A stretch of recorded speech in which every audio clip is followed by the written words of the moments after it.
Setting up your meeting. Done, keep directing to YouTube. And it says live, so it looks like we're going live. All right, thanks, Jerry, appreciate it. Okay, you too.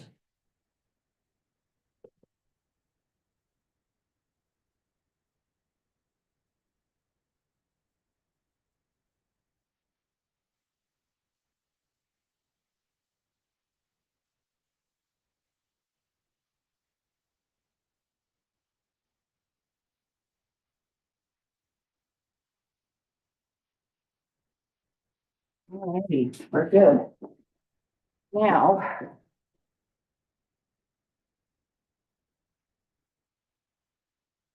Why is the TV not on?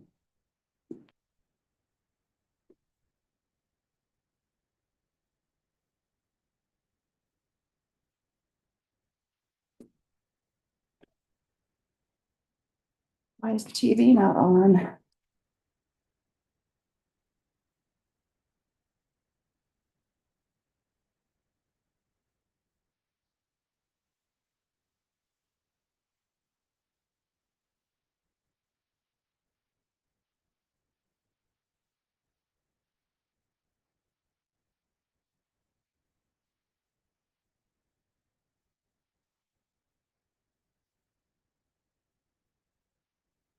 Come on.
Sorry to bother you. Where's the remote for the TV? Son of a bitch.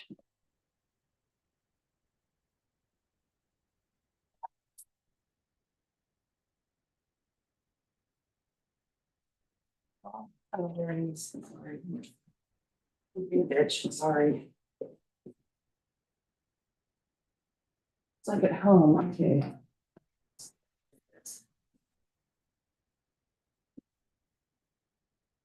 Well, good, as long as I know what the place is, then I'm fine.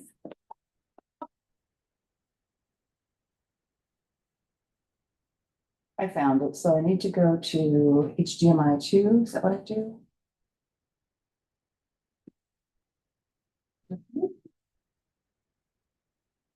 Ah, we got it. Have you really? I'm sorry.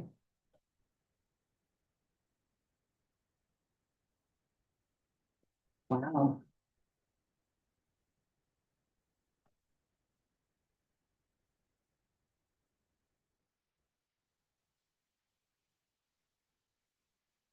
That's what I hear.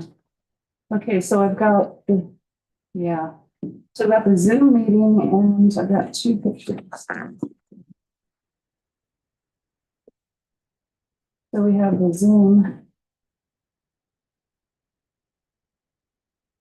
How do I do that?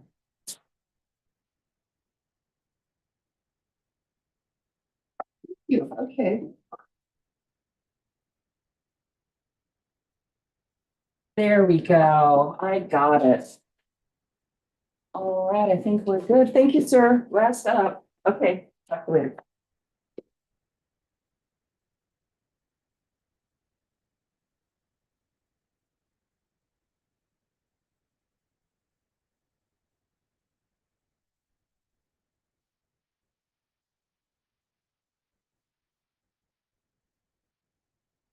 right, Mr. Brown, what would you like for lunch? I'm going to Langlois Market. What do you think you want? Oh, The menu.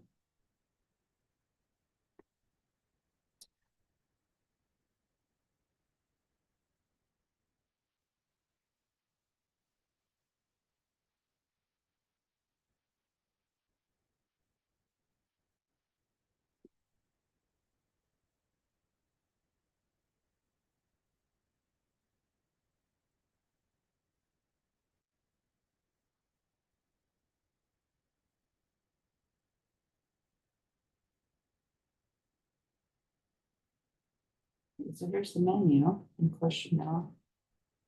Hot dog sandwich. You want, you tell me what you want, and I'll get it for you. Get it comes off.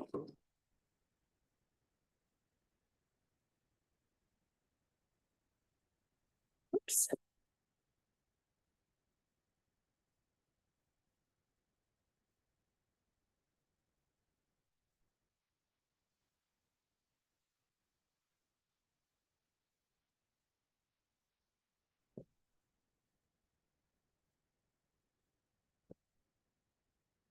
I think it's not very fun.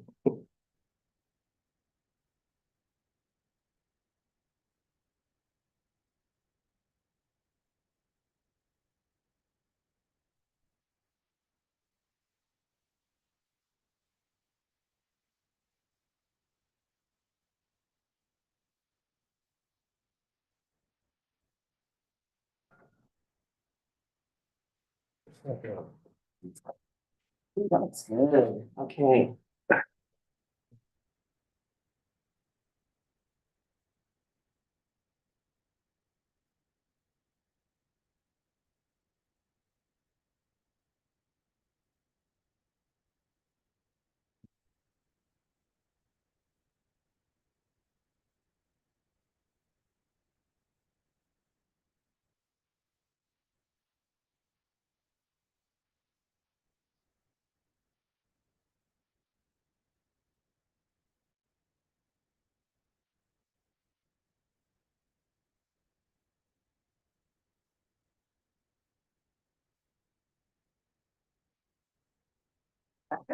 All right.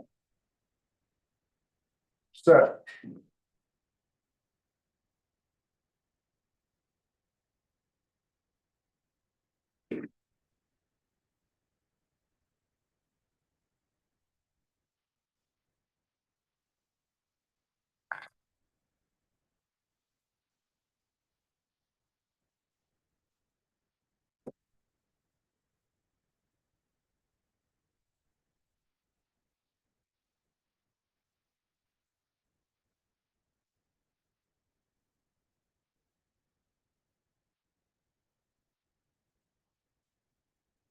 Morning, man. Good morning, how are you?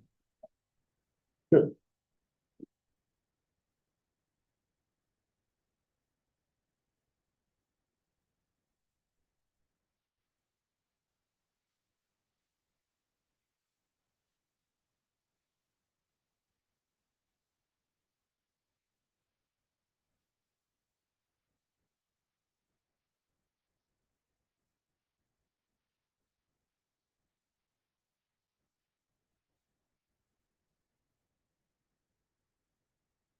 Like, $3 should be able to supervise up to.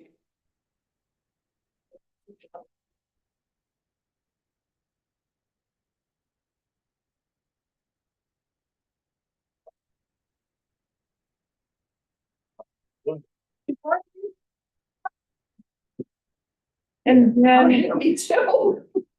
I woke up at night and it's like, God, this is not a regular Saturday. And then I found that they're changing my job duties, of course, again. And so Jennifer is moving to Arizona and she does all the hiring and licensing. And so they decided that rather than rehire her position, they're going to give the hiring and the licensing to each area manager for their area. Well, that's great. What would you like for lunch? What are my options? There's a menu. Oh, I'll look it up. Do you need me to take notes? I'm gonna have to disappear and get lunch. Do you need me? It's being recorded. It's being recorded and. I'll sit here until I have to leave. How's that? Yeah, you're Or- good. Okay. I don't think we need a whole lot of notes. There's not a whole lot of decisions. It's information. You never know when we could say something just completely stellar. This is, well, that's true. We do want to make sure that's documented. Out. Don't underestimate us.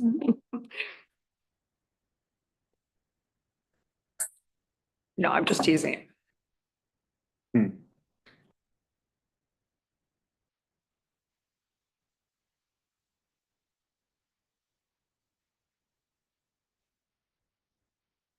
Okay, I would like a famous hero. Okay. Great choice. Like Aaron. Is that what you chose? Yes. What kind of cheese do you want? I do not want any cheese. No cheese. None. Oh, that's right. I don't need a breath of a scent of Okay, cheese. so I'll make sure. Bread. Remind me, what are their choices? Aaron picked wheat. They probably have sourdough, white. Okay. If they don't have like hoagie rolls, then I want whole wheat. Wheat. Okay.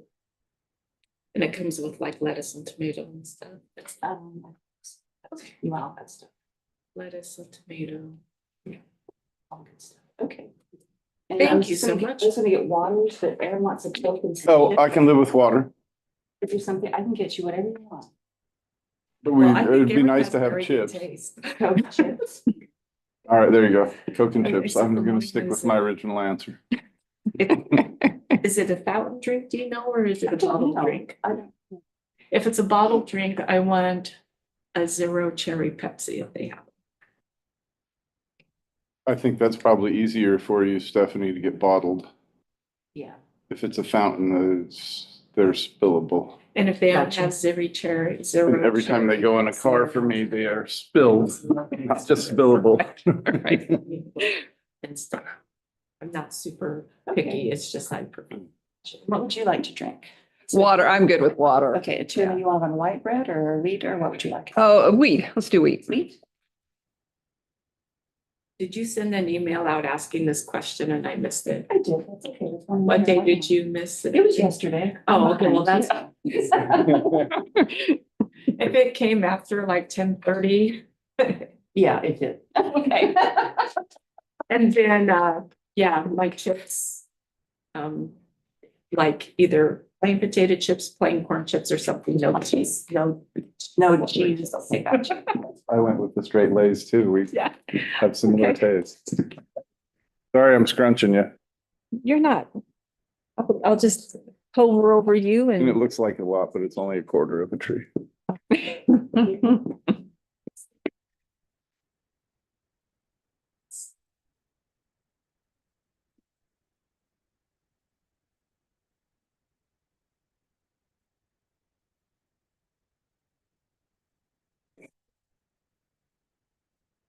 or sit higher than way down there. Mhm. Well, all right, rolling away from me. as long as you catch it. I caught it. I've been after preschoolers all day. Chairs or They're nothing. not very wily. They can't go under tables. If they do, it's where they're supposed to be. That's right. Not down trying to convince them they want to come out. Hey, Corinne. Drink request for you. Oh, first of all, I'm doing- I didn't even look at the menu. I just picture of how it. Crayon sand, everything. Oh, you go, girl, okay. I try to bring it out.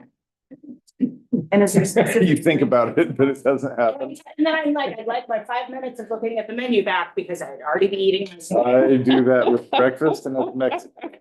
Okay, so show of hands. Who's experienced an It's It? Nope. It's it? Oh, yes, the ice cream sandwich, the oatmeal. Yeah. Oh, from the sound of it, I'm missing out. It's like a It was an old thing back when. Yep, heard of my it. phone on. Oatmeal, kind of like oatmeal, sort of like raisin cookie, vanilla ice cream. Oh. So you want Oh, I've had that. I just didn't know it was called an It's It. So it was like a commercial bite in the grocery store sort of thing? Wow, my mother must have been. What? Where?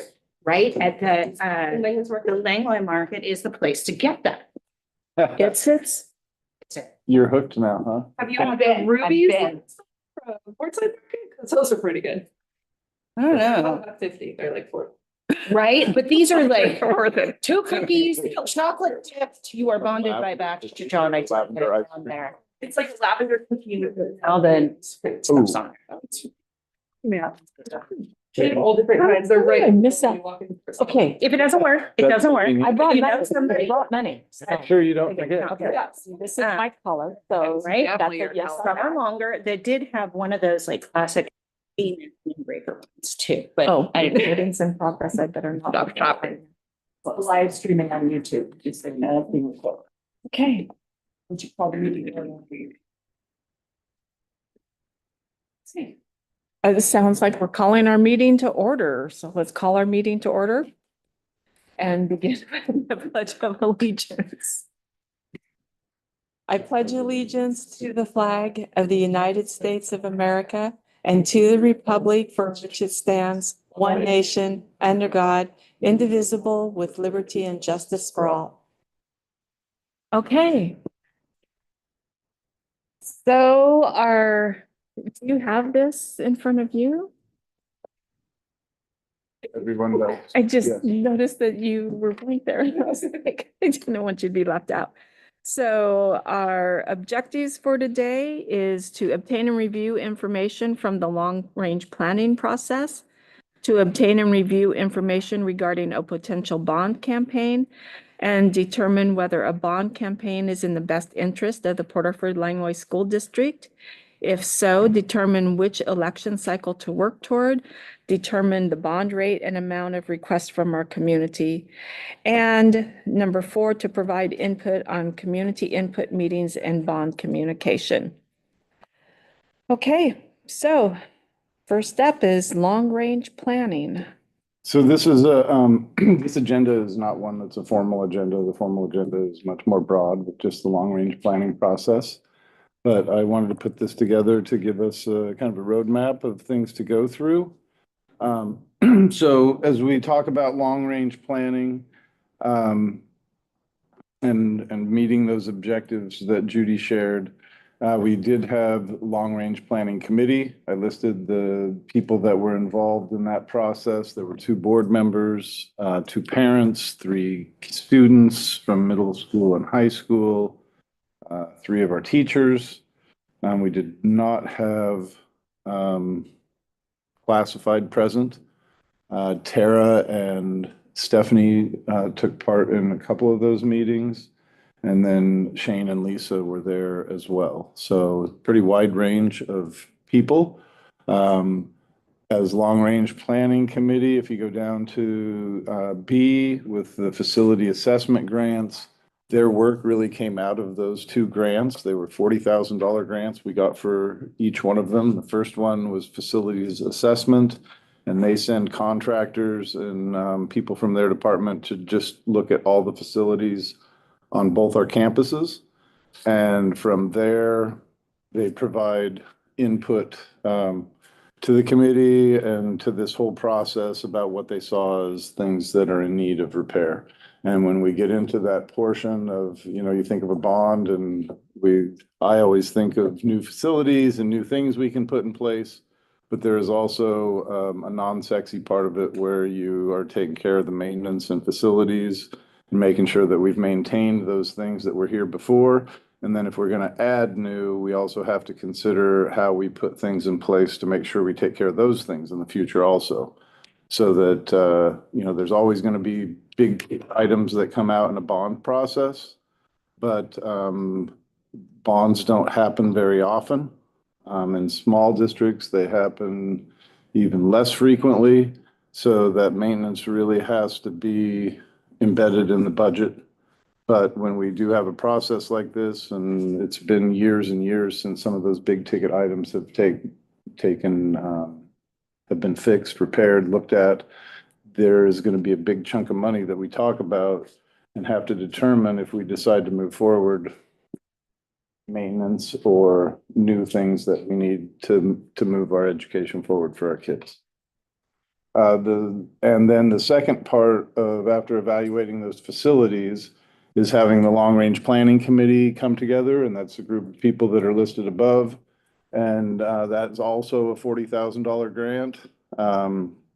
That was led by HMK and Soderstrom, who you'll see information here. I thought they did a really good job of leading the process. They work with a ton of different districts throughout the state. They have a lot of experience. So I feel like we got a pretty thorough review from them, and they helped us go through the process. Those two elements are essential and necessary in order to be eligible for state awesome grants. And I've got grants down here later on, but awesome is OSCIM. It's Oregon School Capital Improvement Matching Grants. And those have gone from a $4 million max to a $6 million max. So there's potential if we go out for a bond, very high potential that we would also have an extra $6 million over and above what we would bond ourselves because of that. Those two grants and the committee process are good things to go through no matter what, but they are also hoops we had to jump through to make sure we're eligible for awesome grant. And having somebody else pay the 80 grand to lead that process versus it coming out of our general fund, that works out well too. And stop me at any time and ask questions, share. Be sure that Chad Berry was in one of those sessions. Oh. I feel like that's a really big. He did. integral He person. came to the last session and that was a critical piece. Had hoped that he was going to be there through the whole process. He was there when they did facility assessments. He was walking around with them a lot of the time, not all the facilities, but he was at one of the long-range planning meetings. And as we go through the process, if we decide to move forward, we're going to need him to continue to be involved in the process because he has that handle on facilities and need, and he's repairing them every day. Can we share the names she called him because it was the best, Sure. right? So he comes in with like the reality of all of it. She calls him his wet sandwich. Yes, thank you for all these ideas. You wet sandwich.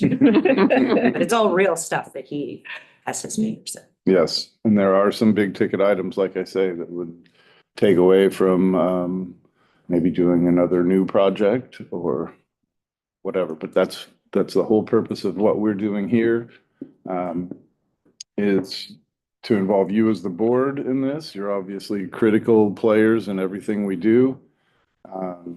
Community is involved, students and staff, getting their input is important. And then we see if we get to the point of floating a bond. Let's see, information. All these piles that I have in front of me are information for you. I'm going to share what each one is, and then I'm going to hand it out to you. And it's really, everybody has something different in the process that's going to be important to them and speaks to them.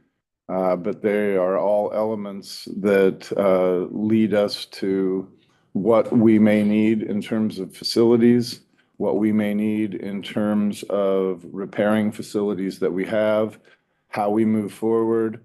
And then the overarching thing that I want to remind you, and I didn't really put in here. Somebody pick it down. Our three maxims. That whatever we do here, whatever we do with the bond should be something that helps prepare our kids for the future, helps and enables them and staff to be able to navigate challenges with grace, and then to be able to anchor in their community. And so with those being our overarching maxims and, our mantra, what we do, it's pretty easy to wrap anything we do within that, but we also want to make sure that we stay focused on those things. And whatever we choose is really going to have an impact on one or more of those things. If it's minimal impact, then we need to question whether it's worth doing, especially depending on a price tag. But all things that we do should be helping us move forward in those directions with students in mind first. I know that's where you're all at. So any questions up to this point? Okay, so what I'm going to give you, and then you can peruse all of these things at your own leisure. I'm going to give you about 20, 30 minutes, or depending on how much time you need to review these documents, look through, develop questions. And then we'll talk about each one to see if people understood it, if it's got an impact, questions needing more clarity. So the first one is a report from the long-range planning process. It's part of those $40,000 grants is to assess our enrollment. So it looks at enrollment over time. It looks at kids that are leaving the district and accessing education through homeschool or charter schools. It has some predictions in there about future population levels in our schools based on those traditional percentages of kids that stay in district and don't. It also looks at birth rates. There's a whole bunch of different information in there. Overall, in general, it does not have us growing a lot, but it does have us growing at a steady, slow pace. I do believe, and I know that this was done before then, but I do believe that what happened in California just a few weeks ago is something that is going to impact us. I know that this region has people that I've talked to that moved here after the Paradise Fire. And I know that given the scope of that and the continuing threat, people will continue to look towards other places. And as much as I moved here for many of those reasons and then was 7 miles away from a giant fire the whole first summer, this is a pretty, it's a pretty, safe, relatively safe place in terms of those natural disasters that seem to be plaguing us more often.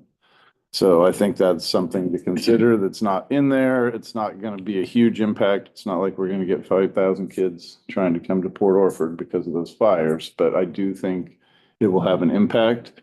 We have a lot of work that will be done north of us in Coos Bay as they develop, those economic pieces they're working on with the port.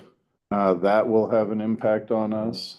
Housing is still going to be a huge piece that impacts us with enrollment.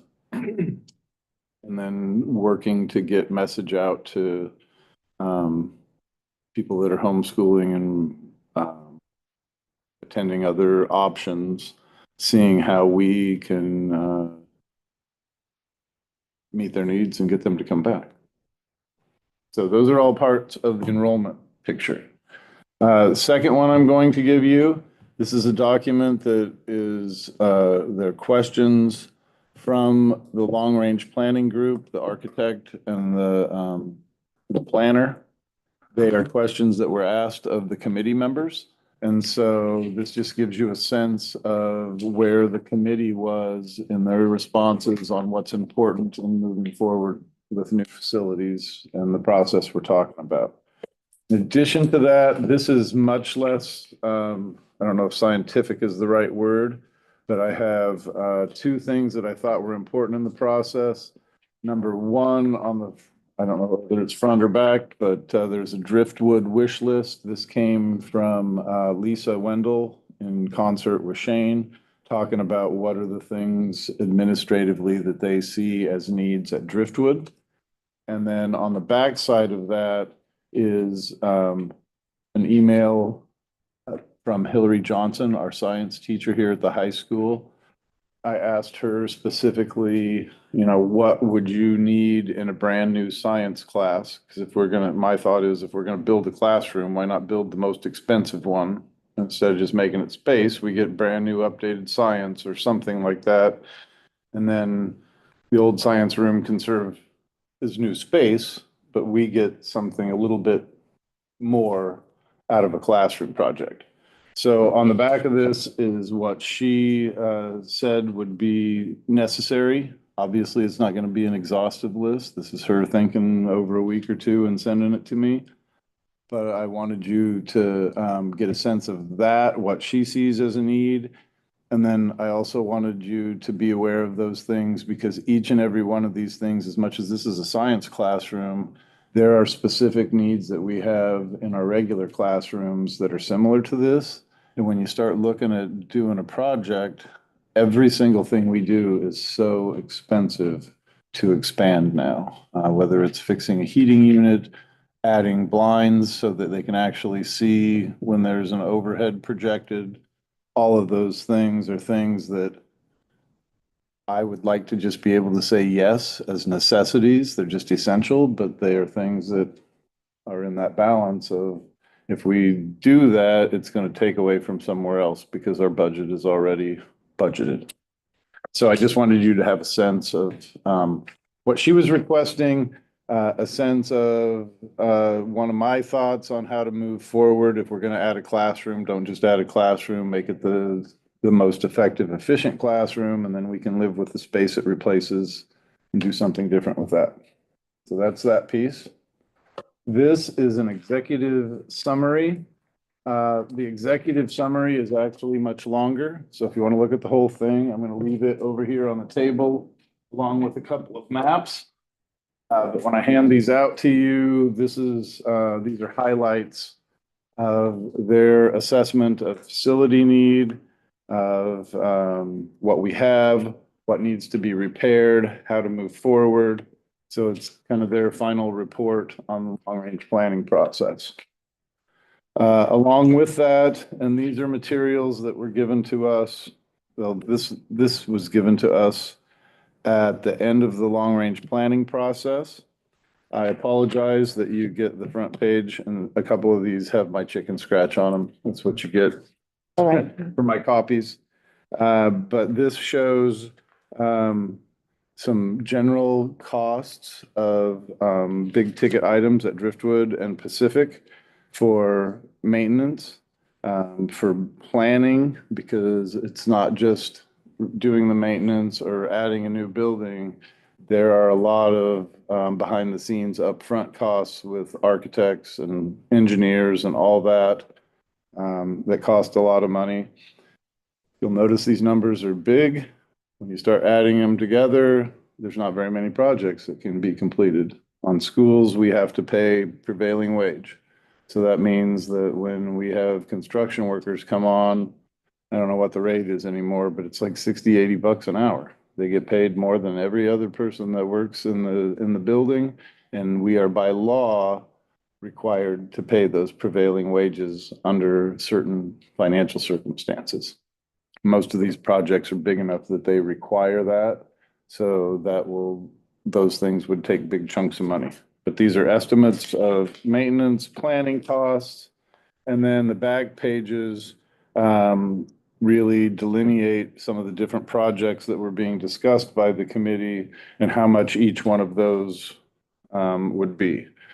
This is a critical element in the planning because at some point, if we decide to move forward, it's a menu of items like this where we determine what kind of tax rate we're going to ask, how much money that'll generate, how much money we get to spend, add the 6 million, there's our total. We have 15 million, 25 million, 35 million, whatever the number is. We have this menu of things to pick and choose from with facility maintenance, adding new facility, all those things, figuring out what the most effective use of those dollars is. So this is basically the initial costing guide. This right here is a document from Piper Sandler. They are the premier bonding group for schools in Oregon. We used them for our initial bond after the flood. I used them for a bond that I lost in the first Trump election. And then that spring, we passed a bond with them, and it was a double majority requirement. So we had to have more than 60% show up and more than 60% approve. And we hit 62 or 63 on the approval and the turnout was higher. So, but they do a really good job. They know, small and large communities. And what this document is it basically shows, tax rates, how much per thousand, if if you have $100,000 property, for each of those $100,000, you're gonna levy a 1.9 cent tax. How much money does that generate per thousand? How much is that gonna cost each homeowner so that they can figure out, okay, if I've got a $500,000 home and we're gonna go to a bonding rate of $2 per thousand, that gets up into, $2 per thousand on a $400,000 home is $800. And that's not a small chunk of change to add to your annual monthly bill. So, looking at how much can be generated, what those rates are, how that is going to impact, the general population with what we know their homes are worth. Then we have to determine what a happy medium would be to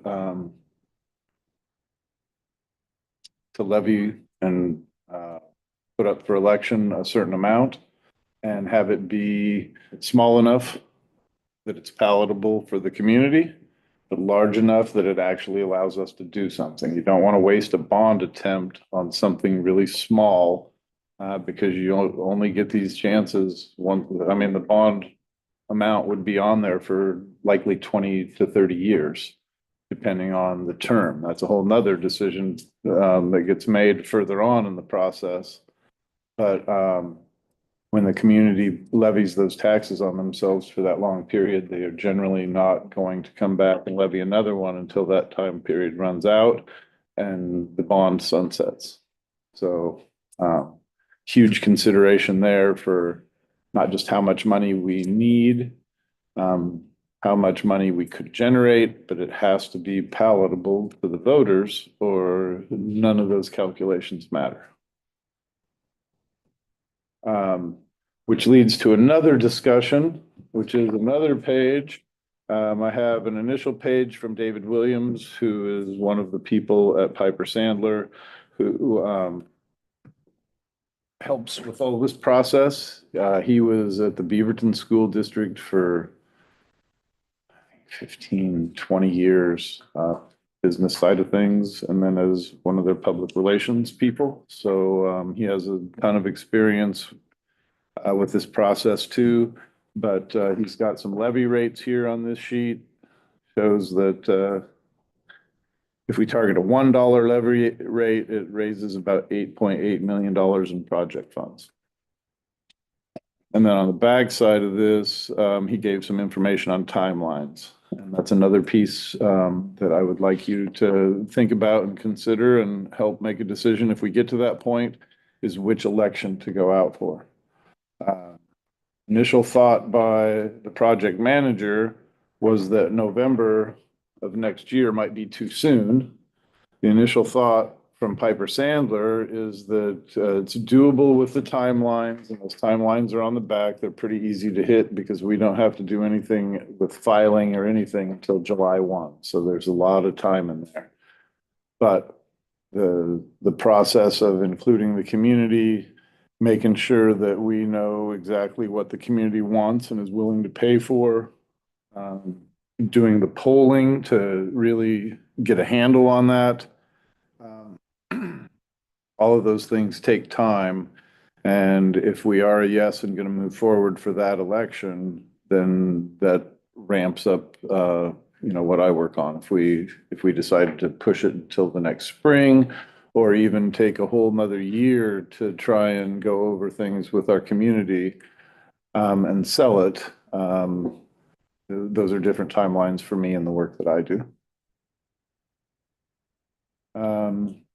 And those are all of the things that I'm going to hand out to you. As you think about this process, are there any things that, I want to know what that stack is. Oh, Put together. I was thinking that it was Corinne's because I pushed it over there. This is a critical one also. I like it and I don't. What it does is it has, 4 different options of, items to work on, potential models for reconstruction, construction at Driftwood. Those are options A, B, C, and D. And then the last 2 pages are maps of Pacific. And they have some things laid out, as well in terms of, what we might do. I like it because it's cool to see how the configuration might change. I don't like it because the things that they put in on these proposals are high dollar, high ticket. This is the Cadillac of what we would do for you. And we're talking these options at the Cadillac level are pushing 40, 50, 60 million dollars.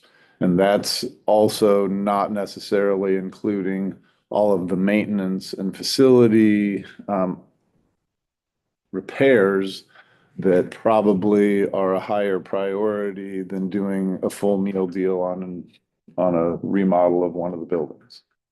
So good things to look at.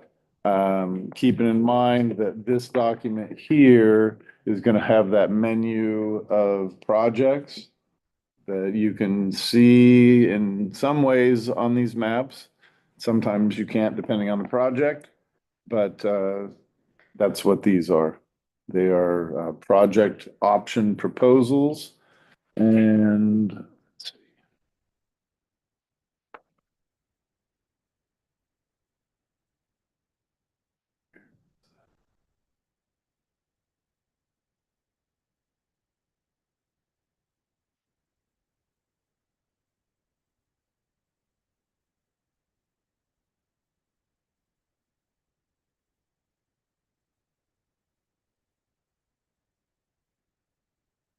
see. This has option A, option B listed here, C and D are not. Option A and option B doing everything at Driftwood and Pacific is like $42 million. And that I think would take over $4 per thousand, which means for a $400,000 home, you're looking at about $1,600. Well, Aaron, Yeah, I don't so- know why you totally failed us and didn't buy that billion, that dollar lottery ticket or whatever. Well, I did, and then somebody erased the number. It was 3 off. Oh, my. I do like how these show concepts that are unachievable just because we could see there is that opportunity, even if we can't. Yes. It's like walking in the Cadillac dealership to go over. And that's a part of the process too, is thinking about, okay, when we get to the point of, and I'm gonna say when or if, but it's an if at this point, obviously. If we get to the point where we can do all this, it's also not just getting these projects accomplished with the money that we have and the ones that we prioritize and get them finished. This also serves as, okay, we get this done. What if there were some more money? What if something happened with the Coos Bay project where economic development also benefited the schools? Because I've seen that happen in Rainier and Clatskanie. They had a business move in on the river, and part of their deal was we've got extra money to help with infrastructure and the fact that new jobs are going to come in and you're going to have to expand your schools. And it was several $1 million.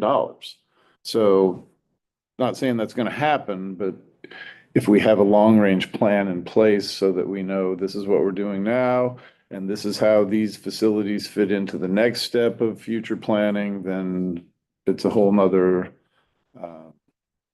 level of getting where you need to go with thought and intention. And then also, I think it's a selling point with the community that we're not just doing a one and done thing. These are long range thoughts. We're trying to be thoughtful about how much money we ask so that it's palatable for us, but palatable for the community as well. And then go from there. Other questions or anything before I hand you materials? And then also I want to make sure, does that sound like a good process for you to just have all these, to be able to review and ask questions? Or are you more in tune to go through one at a time together, discuss it, and move on that way? I'm open to whatever works for you. What do you guys want? I'm good to review the whole thing and then, They come together, talk. Yeah. about yeah. All right. I do have a question though, Yeah. you just triggered something. So the long range planning process, is there a recommended frequency that you would go through that? So it's done now, but would you revisit that 2 years out or 5 years out, or what's the? I think that's a really good question. In terms of big ticket items, it's probably a longer term in between. Mhm. But given what we do with integrated guidance and having community engagement meetings and input that way, I think it's important to have facilities be a part of every one of those meetings. Whether we were to move forward with a bond or not, whether a bond passed or failed. I think those meetings would be critical to include. There are things that would go on annually, Mhm. with at least surveys, but a couple of meetings. And then like this year, we're gonna have several between now and the end of the school year. Got 3 planned, and I'm anticipating at least 2 or 3 more, depending also on how well attended they are and how much progress we make at each meeting. So with respect to the grants that we use to get this long range, what is the term limit or the frequency on that? How often could you reapply for a grant, for example? For the facility assessment grants, those are kind of one-time things right now. They're having everybody go through and do that, and they made granting money available for it, which we obtained. And then they made a part of it, just a mandatory process, and they're having every district go through that. But so that work needs to be preserved in the sense that that it really is Yeah, it's been, the state's never done anything like that before. Yeah. They just don't have money. The state doesn't supply local districts money to pay for facilities. The awesome grant that came out, we got one in 2011 or 12, and it was just like the second or third year, so it hasn't been around that long, but that's the first time that the state put anything at all into facilities. Okay, so the money spent and the information obtained needs to be treated as a large one-time investment in. Yep, it can and should do some things to put in place long-term planning. So that if we have money or we know we have these new facilities or these old facilities, make sure that we're planning budgetarily to take care of them. But it really is a one-time shot that you get with the bond. Yeah. And the chance of the legislature doing anything where everybody gets it. They've only done it once in my 35 years, so Yeah. we'll see how much they should do it, but it hasn't been precedent. Okay. Does that assessment give you direction on when a reassessment would be reasonable? No, it just shares what they found with the facilities, what they thought was in need of repair, or going to be before long. And stuff never repairs or fixes itself. So, as time goes by, the situation gets worse. Yes, indeed. And it usually has an impact on something else, so that it wasn't just the motor that went out. Now it's the motor and the transfer case or whatever it is. And then I will tell you this also about a bond. If and when we pass it, the day we pass it, we will automatically be behind in the budget. Because you pass it, it takes 6 months to a year to really get everything to work through the financial piece of selling the bonds, getting money and being able to spend it. And in that time, prices will go up.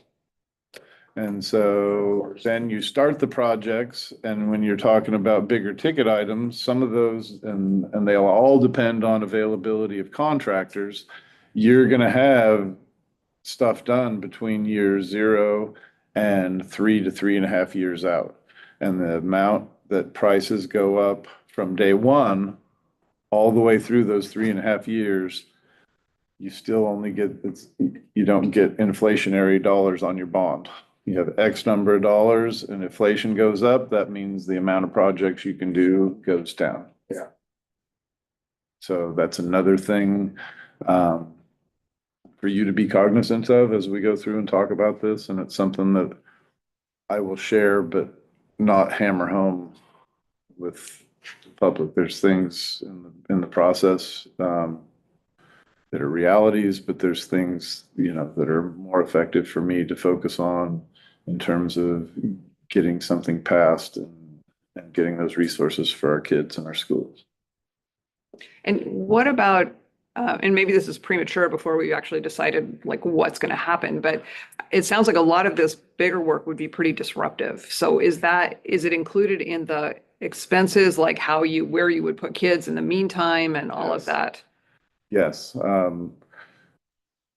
where you stage things can Mhm. take away playground space. Where you're doing construction interrupts things, you've got to alter where you go. You may have a classroom or two that aren't available, so you've got to cover those. Those are real pieces. Mhm.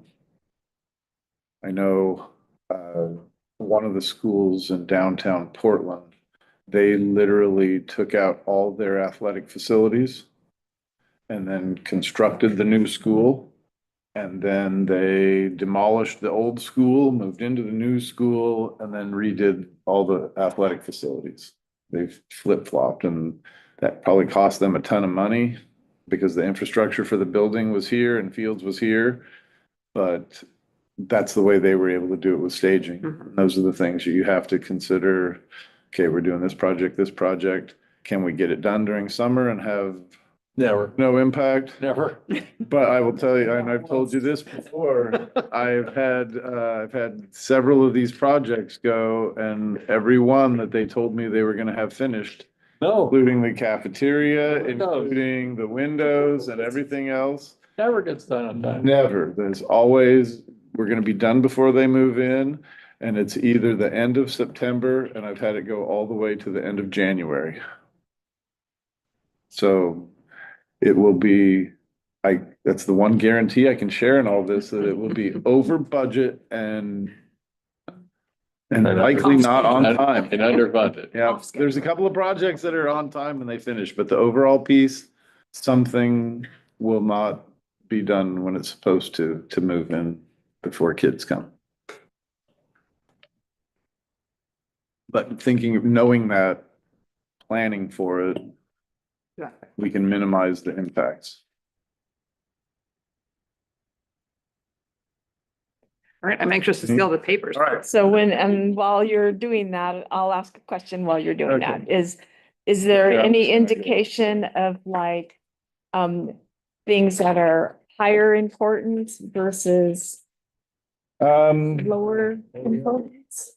I think definitely. That's part of what we do right now, is to prioritize that. What are the things that are most important for our constituents, for our kids, for our buildings, what we hear?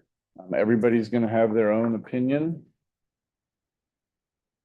Whatever came So out it's in gonna- that email paper. I Different people are didn't gonna have different focus. That, get. The email paper I didn't get. uh,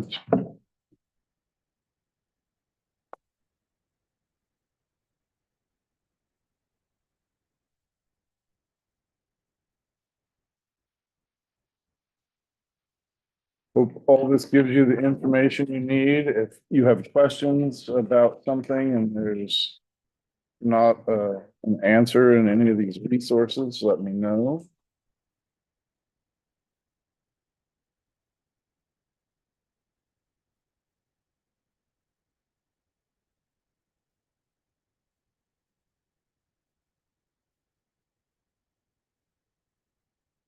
That's just.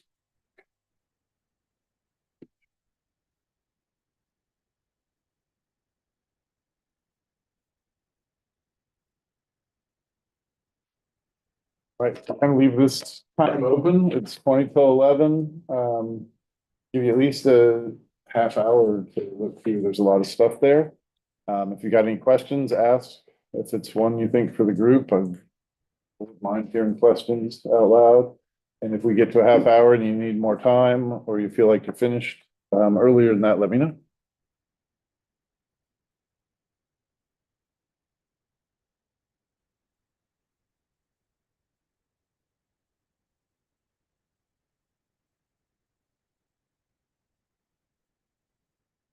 She doesn't have a printer in the classroom?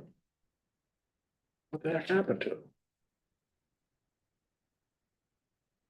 Maybe she wants a new one. So the Driftwood wish list, is this sort of bond centric or is this just a laundry list? It's a laundry list. But, Right, because we do facilities and stuff's not people's. correct. Yeah, yeah. But the behavior room, being able to have one, a covered play area, these things over here, obviously. These are how they play into. Oh, yeah, some. So you can have a really solid.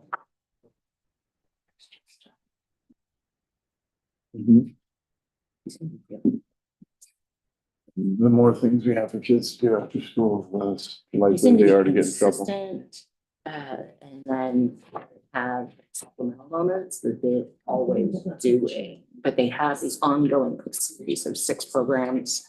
And they once or twice a happen the week. same day, same Right. time, So the parents families can have count the on them. consistency, yeah, they, Yes, or at least that's what the Facebook gives me the impression of. Because, you know, you can take that with a grain of salt. yes. This enrollment report, the first chart, it says interdistrict transfers. Are those in or out or added together? I'm confused how to read that. Interdistrict. Very top graph.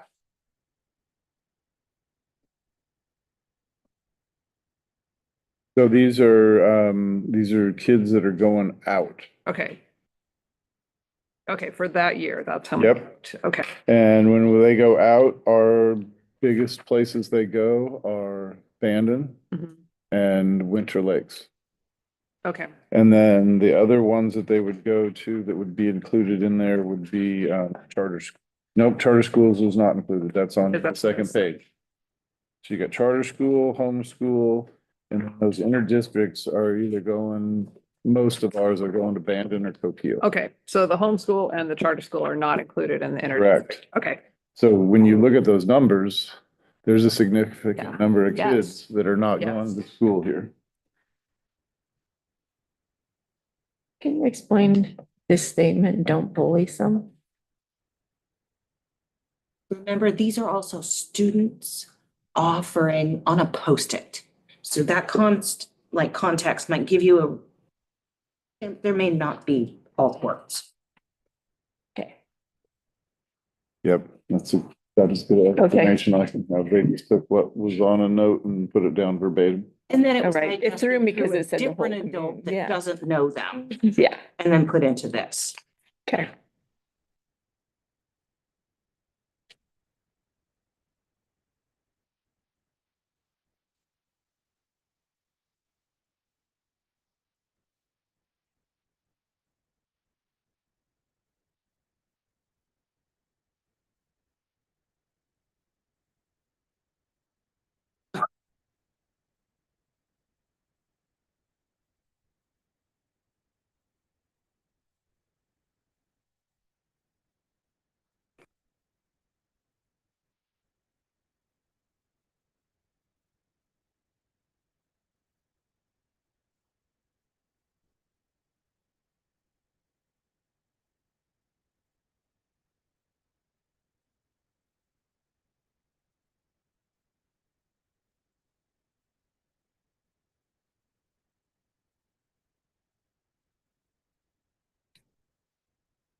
So trying to pick the weather next. yes. It's a lot like that. The enrollment? Yes. There's too many factors. If any of those businesses up in Clear Bay develop, if anybody gets a bright idea to actually do some kind of business in Port Orford, you know, it would change all of that. So it's really hard to. Well, and when the golf course ever comes in, that will alter things in some way. It's a whole nother business impact, but it's been on the books for like 10 years, right? The last meeting I went to, they assured us that the summer after this one is when they're gonna tee off. Okay, so if Beacon promised That's me kinda what I thought. internet in 23 Yeah. and it's 25 now, we're only 18 months off. Yeah, Yeah, me too. Wasn't actually promised in 2023. Oh, yeah, they said the end of 2020. Also, I could. Jeff Knapp is the one who's doing all the clear cutting for this project for the golf course, so. Jeff is. Yeah. Are you telling, it's not a quick process.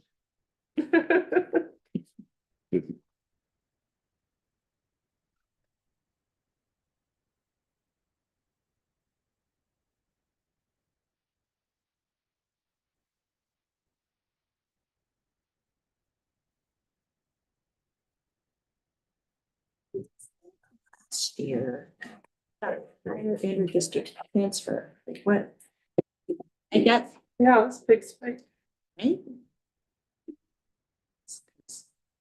We didn't have a pandemic. That makes sense to me during the pandemic. But then,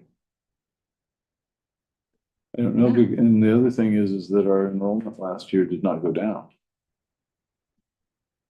We've lost, babies. we've lost a few kids this year, but, We did get quite a few new kids, people moving in. yeah, yes. Kinder threw us all for a loop.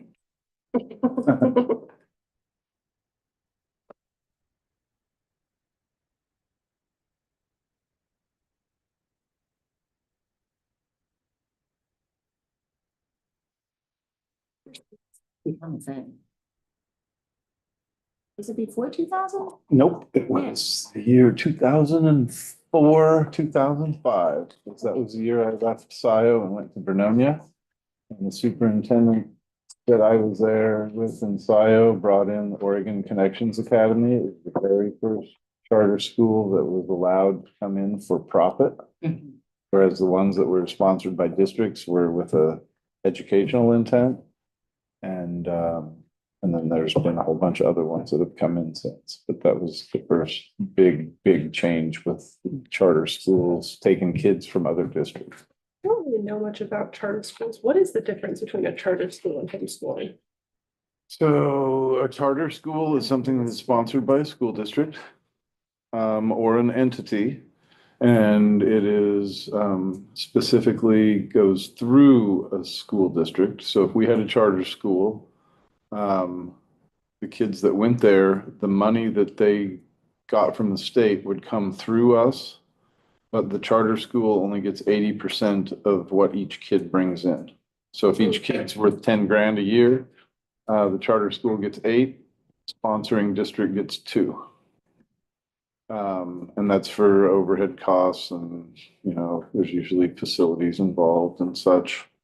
And then a couple other things that are unique about charter schools is they do not necessarily have to have licensed staff. They could have industry partners that come in and work, let's say Rob in CTE.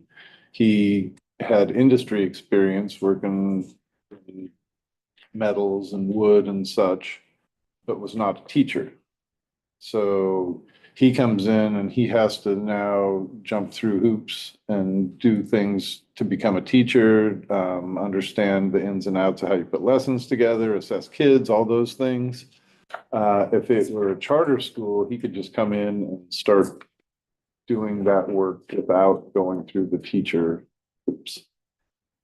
So they have leeway in their licensure requirements for staff. It's another biggie. They can pay less. there is an actual location that the kids go to for school, for charter schools? Depending on the charter school. Okay. I thought it was Um, like a work from home. Like Oregon kind of thing. Connections Academy, the one I was talking about, that one was all online. You might have an office where you could go and do paperwork and, you know, business stuff. But it's not a place where your kid went to school. Well, everything was pretty much through the computer, through online teachers. They started doing Zoom and stuff before we had to. That's their face to face. That's their face to face. I think in Winter Lakes is, right? Winter Lakes is a combination. They have an actual building when you come into Coquille. Take that first left and it's right there on the right. It's a really nice building. In fact, I think they've just expanded it. They had a CTE grant that they added on. Okay. But they are a combination. You could do all online there, or you could do online and go sit at a computer at a desk and have support from their staff in their building. Even though you're doing it online, I think they have some combo things where they're online and they have project work like the CTE stuff. So theirs is really, it's really a pretty cool model. We built a homeschool model in Vernonia, and Coquille was one of them that I stole a bunch of stuff from. I think in more urban or populated spaces, they have more like centers and facilities that you can show up to for There- graded classes. that- There's a charter school in Portland called Mitch, and MITCH stands for manufacturing something. So it's more of a science, hands-on oriented high school, and it's not online. It's a physical spot. You go there and you're gonna take charts and math and those things, but their big purpose with everything is manufacturing and science. And Joseph was a charter school, I think. There are some districts like Alsea, they are, not Alsea, Eddyville. Eddyville is a charter district. They pull away. Reedsport is a charter district. And there were some things financially that were advantageous to become, because they were their own school district, and then they were losing enrollment and people were moving away and they couldn't afford to stay open. So you become a charter school and then you loosen your requirements on hiring. You can have lower wages in some cases because they're not licensed.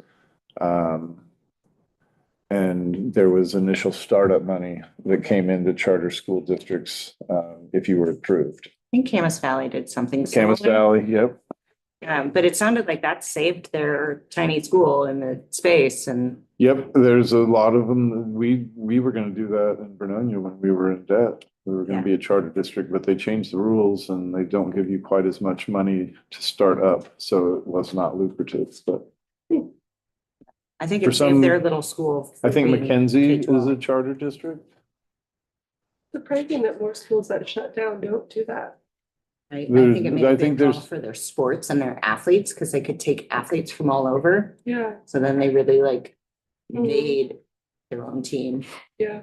I actually was interning at the Harriet Tubman Mhm. Academy when it closed. Gotcha. And yeah, that was draining. Yeah, I can't I imagine. was helping when, you know, with all the things, trying to get money to keep it open. Yes. Yeah, I was there for 2 years. We don't Surprising. support schools very well with our funding. Well, streams. and it was a Yeah. public all-girls school, so that was kind of a hard sell too. Yeah. It was cool, but surprised they didn't try to go that route. A lot of good research showing schools do better Mhm. in dedicated schools for girls. Hey, Aaron, Yes, historical property values, yes. this seems really low, doesn't seem low. 158, we get people district. Which one? Is, Is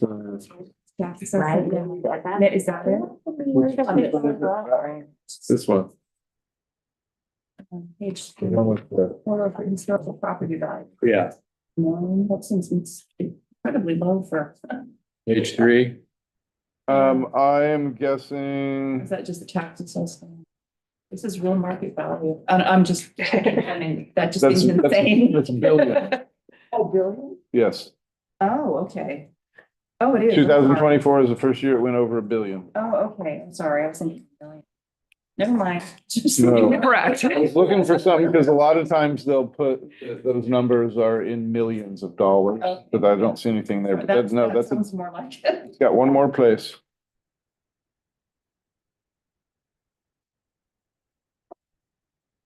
Which I don't know, given how much I was looking for That's houses, that high. seems low now too.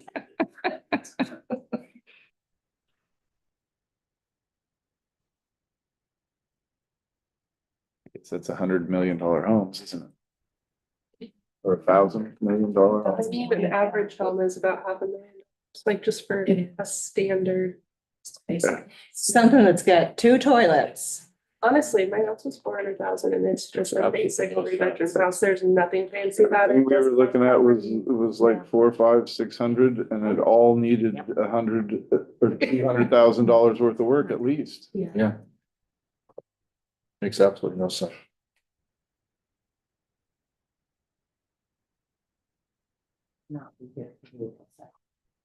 Meeting. Okay. My mother gave me a red-eye flight for my birthday. All right. It's your birthday on April 2nd? And be flying back, but I don't know why she booked it all the way she did. It's not mine. This is really shit, so she has to do it. Fun. Have a good Well, day. happy birthday. This doesn't- Today's Josie's birthday. Oh, When my. they say, in their executive summary. Third page. O2A.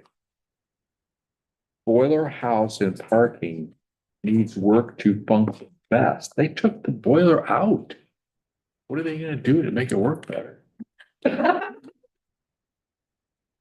Well, the hallway? Then they did have some Put a new ideas boiler for in there. that. I can't remember what it was. What page you on in that? He's on this page right here. Third page. Under existing facility overview. Third category, third heading down. Pacific High School. Second item, boiler house and parking needs work to function best. They took that boiler out. Yeah, that's not where our heat comes from. While you're on that page, Yes. skipping up to the one just above that, Driftwood Elementary, 4 up from the bottom. Site circulation improvements reviewed. Is that air circulation? No. Is that traffic flow It's traffic circulation? flow. Trying to figure out where we could add parking. That's, reasonably close for patrons and staff to get to. And at the same time, trying to figure out how we could, better pick up and drop off kids.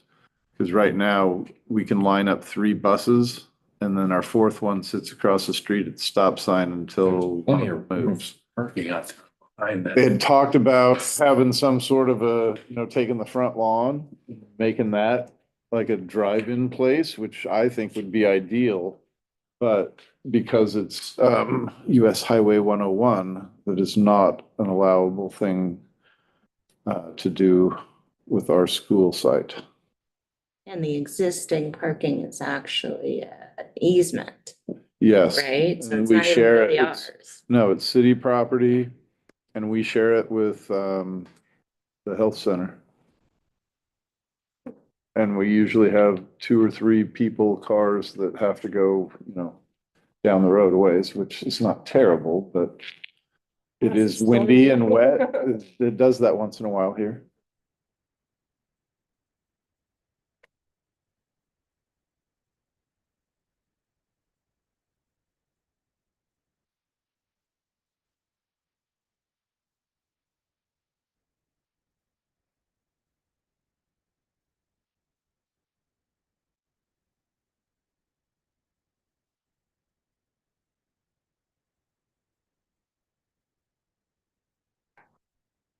This one doesn't.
These are just two paths to a similar answer, right? We're going off of for the dollar amount, or we're aiming for Yeah, that, total pot of 6 million. yes, and that one would be there because the $6 million is the threshold for the match. Yep. That's So if we how went with, maximize if we it. went for one, a minimum in my mind would be 12. Or it's, a minimum would be 6. Cause you get 12.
All of these have a levy, still paying off. Or We're used to this. just- Yes.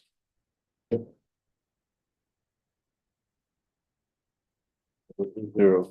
Here is 0, Myrtle Point. They all did something at some point. Yes. So they're somewhere a little less than a quarter. That's probably 25 cents, 30. Close to $1.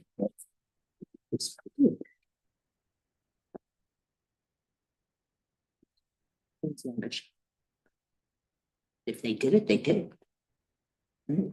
I don't know about Portland Public. They're one that they pass one like every 2 or 3 years, it seems like.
Portland Public pays $250. And their latest one is anticipated to generate $1.83 billion. Standard millage rate is also probably twice as much as ours is for regular property taxes anyways. I don't know. Because they've got library districts that they're paying more into, rec districts that they have access to. Those kind of things that end up facilities they have, Yes, we just don't. but they also can do just little amounts on those Mhm. because they have so many people that it generates more. Right? Mhm. Yeah, they're all paying. What about that? Maybe me. My taxes are good. Well, I was never in Portland or Beaverton either, so. It's like the taxes millage rate in Curry County versus Coos County. Feels like that. Yeah. It just feels much more approachable. for people. Maybe that'll all change with. the-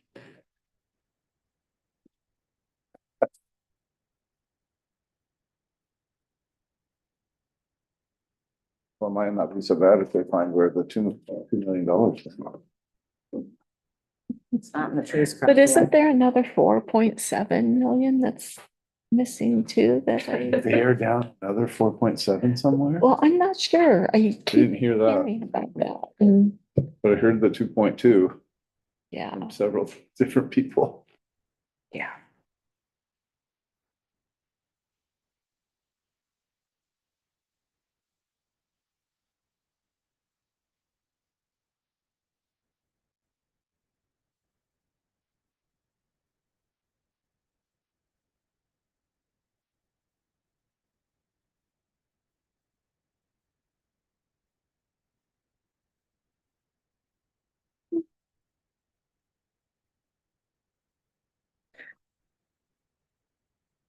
Okay, so I want to make sure that I'm interpreting this correctly, because this is one of the ones where lack of hazardous materials, you would want a high percentage because it means they're not there. Yes, so, right? That's the way I So- read it. So we're not very good because our score is low, which means we have a lot of hazardous materials. Am I interpreting Well, when that? we did we had Okay. to have, Because of the when we did asbestos and all of windows, that, yeah, okay. Yeah. I just want to make sure that I was That's- interpreting that yeah. correctly, because That's it's the like way I the- would read it. There's still asbestos and things like installation, tiles, and et cetera, Flooring. flooring. Yeah. So I think all of those, you want them to be high, right? Right, And then yeah. the lower But not- numbers are the ones that get your flag. Yeah. Why do we go to ground like that? I'm not sure. Yeah. Looking around, it makes more sense. This shows your highest need.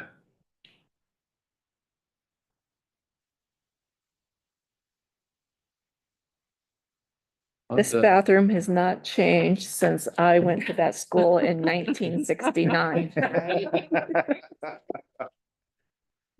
It would be nice to see the driftwood bathrooms.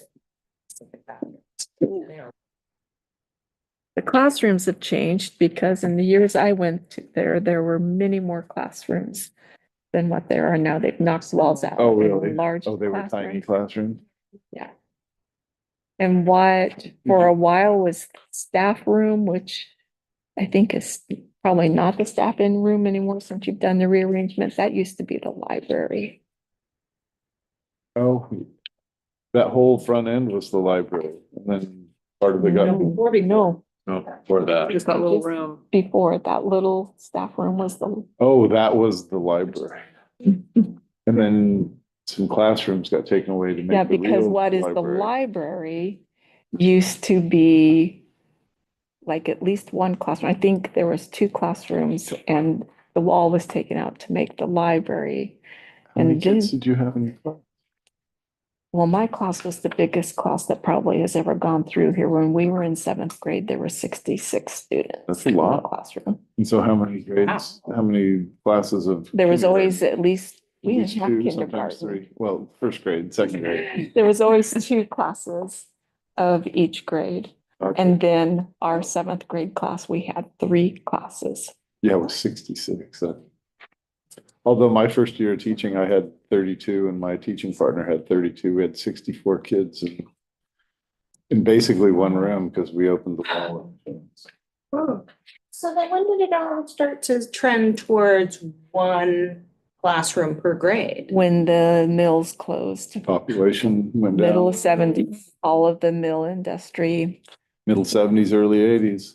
I remember that. Eric, Yes. this email here, this first paragraph, it says, attached is the first set of scenario based on application. The key page 4, exactly. I'm looking at this one. Let me get there.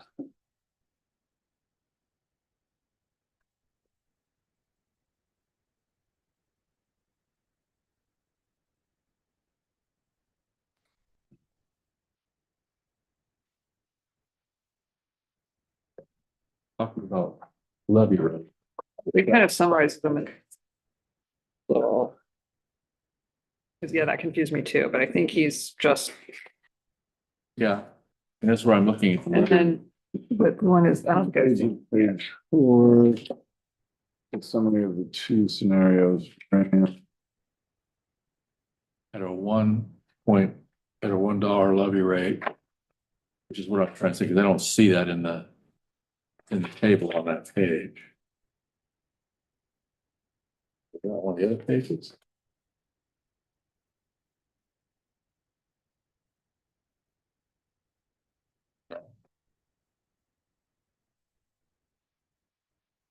Doesn't make sense. That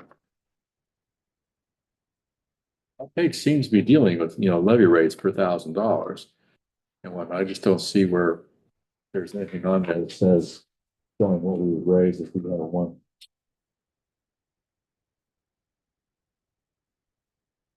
$1 per thousand. It is 8 million, that's what you said, I heard you say that. I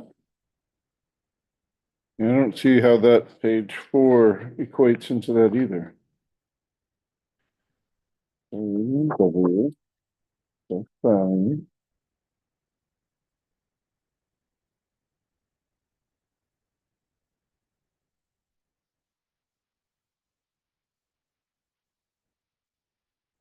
And then he proposes a 0.67 down there, I see that.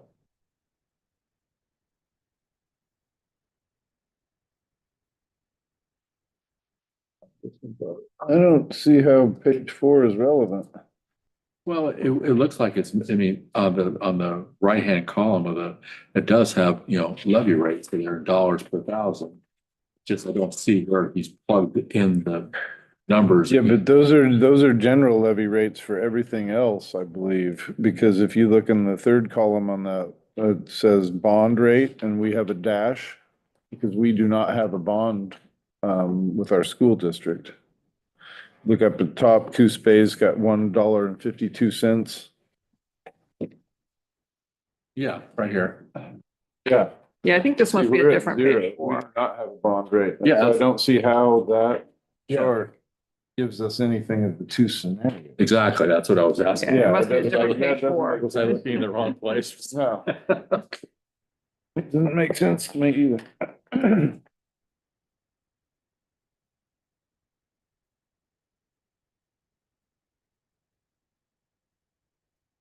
So it just seems like it's a lot of work to go through, a lot of process to go through.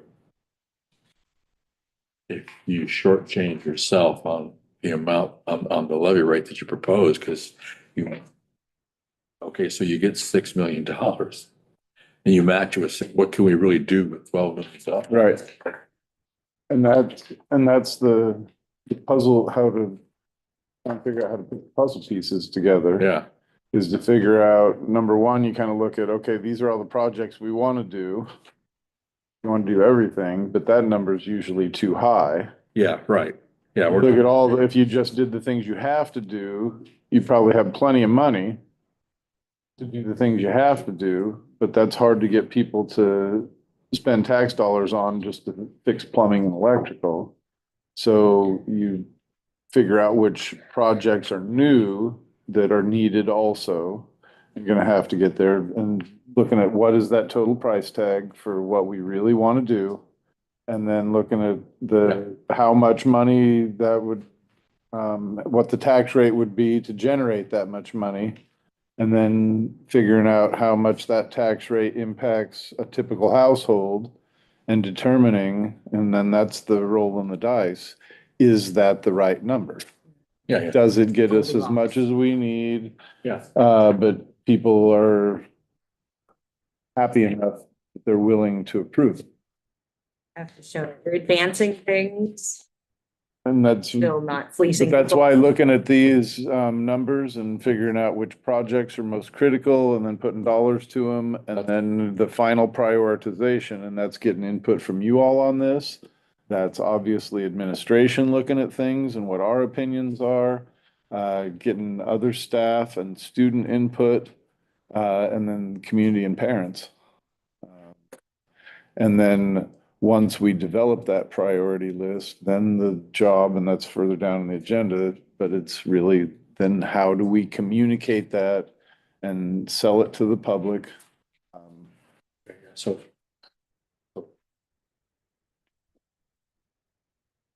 we're not gonna buy all the neighboring properties around Driftwood, okay? We're bounded by a wetland on one side, Highway 101 on the other. The property is not going anywhere size-wise, okay? No, So the only thing we can effectively do that makes that facility more useful is to permanently move fifth and sixth grade out of there, okay? So you're not gonna have to go start meeting down at the city park, so they're gonna have to come here, okay? So this site needs to be the focus for a long-term future development, because unless we fix the water treatment system here and the water supply system here, you can't make this site bigger, okay? So I would say to me, that's gotta be, we've gotta just have to say, admit, okay, the only way we plan for good, we can't make a bigger building at Driftwood. We can put fewer grades in it, okay, by moving some of them up here. We got lots of space here. But we can't use the space here because a lot of it's mountainous and needs to be terraced or somewhat, okay? That's a long range. But if we don't do something about the water treatment system, and the water supply system, then none of it matters.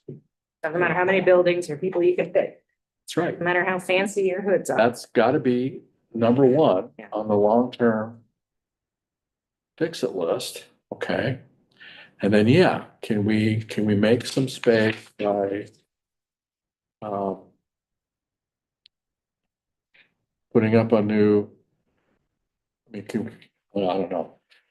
It's kind of a dance, it sounds like, between, well, because you gotta like push people around when there's no building, but then finding the classroom sites that could be repurposed into like less specialty, and then flushing out those ones that either specialty or Plus the pullout sites that have kind Once of. the sixth grade is no longer down there, they can talk about whatever on-site thing they want to do to take advantage of the space they'll. I could see sixth coming up. I don't know, fifth. Yeah, Five is too young to be up here. Six is a push. But Well, there's a lot of, unless there's part a of, lot of them that do, and Yeah, yeah. I think there's ways, especially if we focus on the building here, to keep middle school and high school separated. But that point is really a good one that I hadn't thought of. There is space to remodel and repurpose a little bit at Driftwood. yeah, But it's not expandable. And No. this has infinite possibilities Precisely. with how much space we have. And the fact that we're on city services there versus our own. and I saw that on their list of proposals. There's no way they're gonna get our water treatment system on any kind of public, we're 7 miles. I think she from town. figured that out. I think she figured that out during a conversation when, yeah, no, Means it has to be our own facility. that's an. And we are gonna have to upgrade it and do it on our own, ideally through a bond. But if it's not, we're gonna have to do that, and it's gonna come out of the general fund, because we can't function without sewage treatment. And the only other idea I've thought of that could do that, besides a bond to generate that money or to generate those repairs, is dovetailing something when they put in the teacher housing across the way. But I'm not holding my breath on the teacher housing, because I honestly think in the next month I go to a planning meeting. They meet in Port Orford, and that's on the list to talk about there. But I believe that they have not met deadlines or anything for the housing grants. They've had all three commissioners switch, so they may not even support the project at this point. So, but even if they do, I think it's a long enough term away that we're gonna have to address our own facilities before we could dovetail with anything new there. Yeah. So that is a huge consideration, and it is very close, if not the most expensive repair item that we have in the district. Well, on their, I was just looking at those.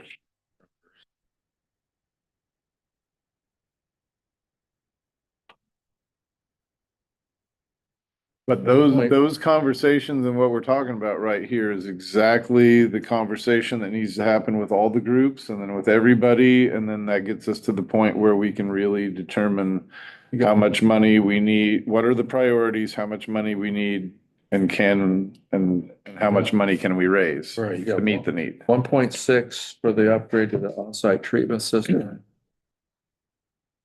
0.2 for replacing the domestic water distribution. And 0.7, oh no. Oh. No. Yeah. Upgrading sanitary waste piping is 0.2. Replacing the domestic water distribution system is 0.7, so altogether that's about 1.1. Plus the 1.6, so you're looking at 2.7. Just in one project to take care of water and sewer. Upgrade the Be able to water. flush bodies. Yes, which is And essential drinking because those are fountains. things that shut us down. If you don't Yeah. have water or you don't have Health electricity, department you says can't have no-go. school. I wouldn't let my kids go. Yeah. That's gross. Yeah. But then we've So- got to have some kind of shiny something to go with it. And 1.7, you know, it's not all the way up to 12, even if we went with a minimum amount. Because I really think the minimum is a 6 ask from the community and then you get matched 6. That's the way you maximize that. But $12 million, I mean, there's 2 out the door on water. Knowing that the cost is going to be higher than that. And then you've got 10, what big ticket items do you take care of? What other maintenance things need to be done? And then what's left to do a project? And it could very well be only one project at that level. Yeah. Well, the district slash middle school complex they propose probably makes, in my mind, the most sense to match with the water upgrade because it effectively takes care of the movement of the 6th grade up here and fixes the basic infrastructure problems that we've got in a way which immediately expands facilities down at Driftwood and fixes our future ability to grow here at the same time. Yes, my concern with that piece is that we would be moving from 2 buildings to 3, which is huge in operating costs. But when you look at what they say needs to be done at Pacific, we would still be banking on Pacific being our high school. And that new facility, if we got one, would be middle school or vice versa. And the district offices. And district offices. But there would still be repairs and such that would need to be done here. Oh, yeah. This maintained, so there's, I mean, you can repair this building all we want to, though, and it doesn't solve the fundamental problem of the water availability and treatment system if you want to move more students here. Okay. Right. That's what I'm. but the whole extra brand new complex is one that's, Yeah. that's a big ticket item. Yeah. Well, that's what I was thinking. Okay, so if we use, Like that it's shiny though, to like attract people's attention. Especially considering, I mean, we have classes where 7th through 12th graders are in the same class and that's, I mean, as a parent, I don't like it. It's not my favorite, you know, and which class? the electives, all the electives. Oh, And just because, you know, I hear these girls talking about these cute boys that are in high school and I'm like, no matter what.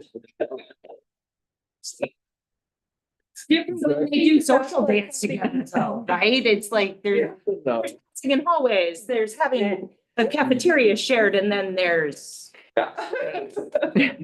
Yeah. Yeah. And that's just as a parent, but I know that I've heard other, you know, people talk about that. And I think that would be something that could appeal to the community is, oh, we could have a better, you know, kind of segregation of those grades.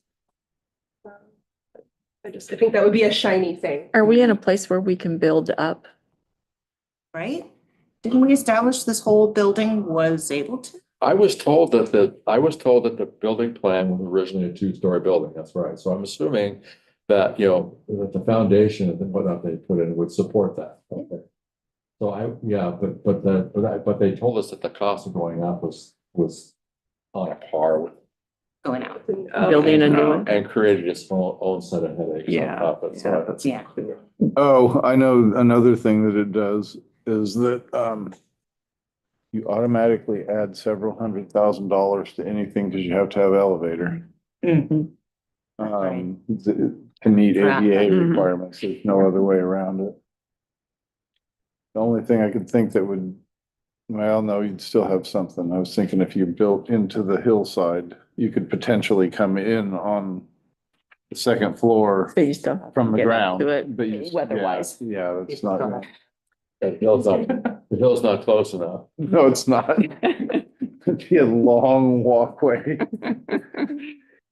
So something that I don't see in this, and I know is in conversation, that I like the idea of having our sports facilities upgraded so that we can host Absolutely. tournaments and attract, because that also secures our homeschool students who will never come in for school, but will always come for sports. Well, That's still a community. yeah, and Integration. that's one of the good things about the elective program, that Friday elective program that got going on there. That's good. It's it. Yeah. For that very purpose. Yeah. Along with that, we were talking about charter schools and, looking at some kind of a hybrid thing here, which we've experimented with, is when I was still teaching.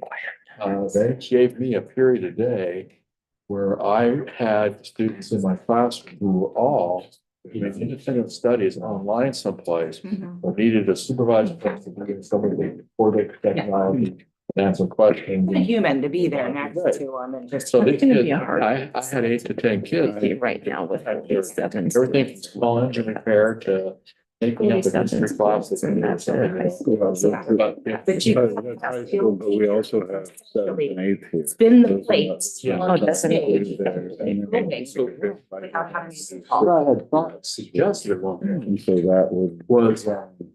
Make it higher. I don't. And know, that's over overcapacity. capacity Should have because signed the up. number of okay, grade levels. 2 classes on, And trying to do, okay, separate. preferably core classes. Yes. And the teacher could be our own faculty, okay? Buildings. Instead of that kid being in a classroom, that teacher's got a period in a day where they've got It should be. a period where they're supervising their online.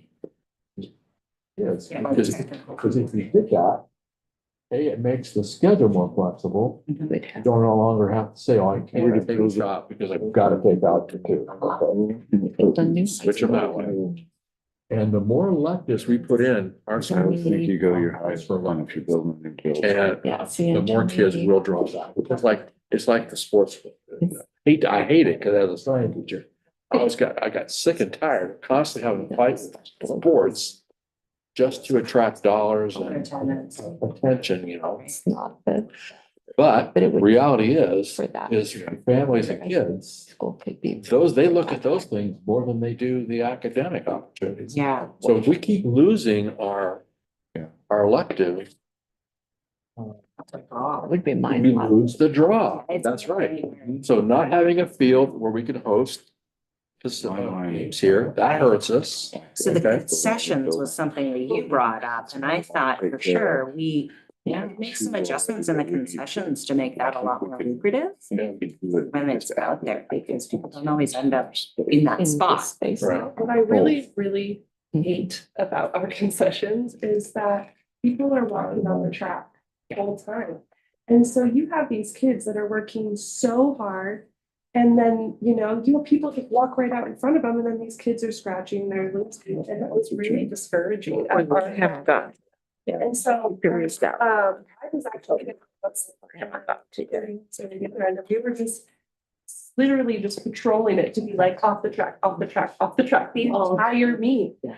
So that because these kids work really hard, and people just walking on the track, there's not enough space for Right. people to walk Renovate this. and stay off the track. And what is that this? is what's Gym. hard. That's Okay, what where they're is it then? We've Get renovated. shifted Mhm. close enough, far People. enough, right? Big And, enough that and we actually- accessible. Or you just turn it around. Revise this. Yeah, And, move the. Kitchen. Put the access on the other side of the gym. But then And then put a We partition turn up where this people can't go this to the into track. I would love to see classrooms something and like that, breakout even if it's spaces. just a rope And or then we something, also but talked something. about it would having protect one the of these condition of the track be too. open and make. Yes, Right? absolutely. Like if we're looking at protecting our materials, we're not letting people go in with cleats in or. And then this one. Right. Why would we let That was people go two onto our classrooms. track, Those would better definitely be have other dedicated things to, that, I mean, it's a so I like special this model material. Yeah, It's a and it special is in good service. condition. Altering It's it. nice track. Yeah, it's newer, Keep the and we kitchen updated here that so that we can and have the make this a size, so that gym. we could host things. Two classrooms. But then getting people in Part of here the with tier are small parking group spaces. is We not have small necessary. classrooms here for like the And breakout then and having stuff. them We could have Head Start, the preschool.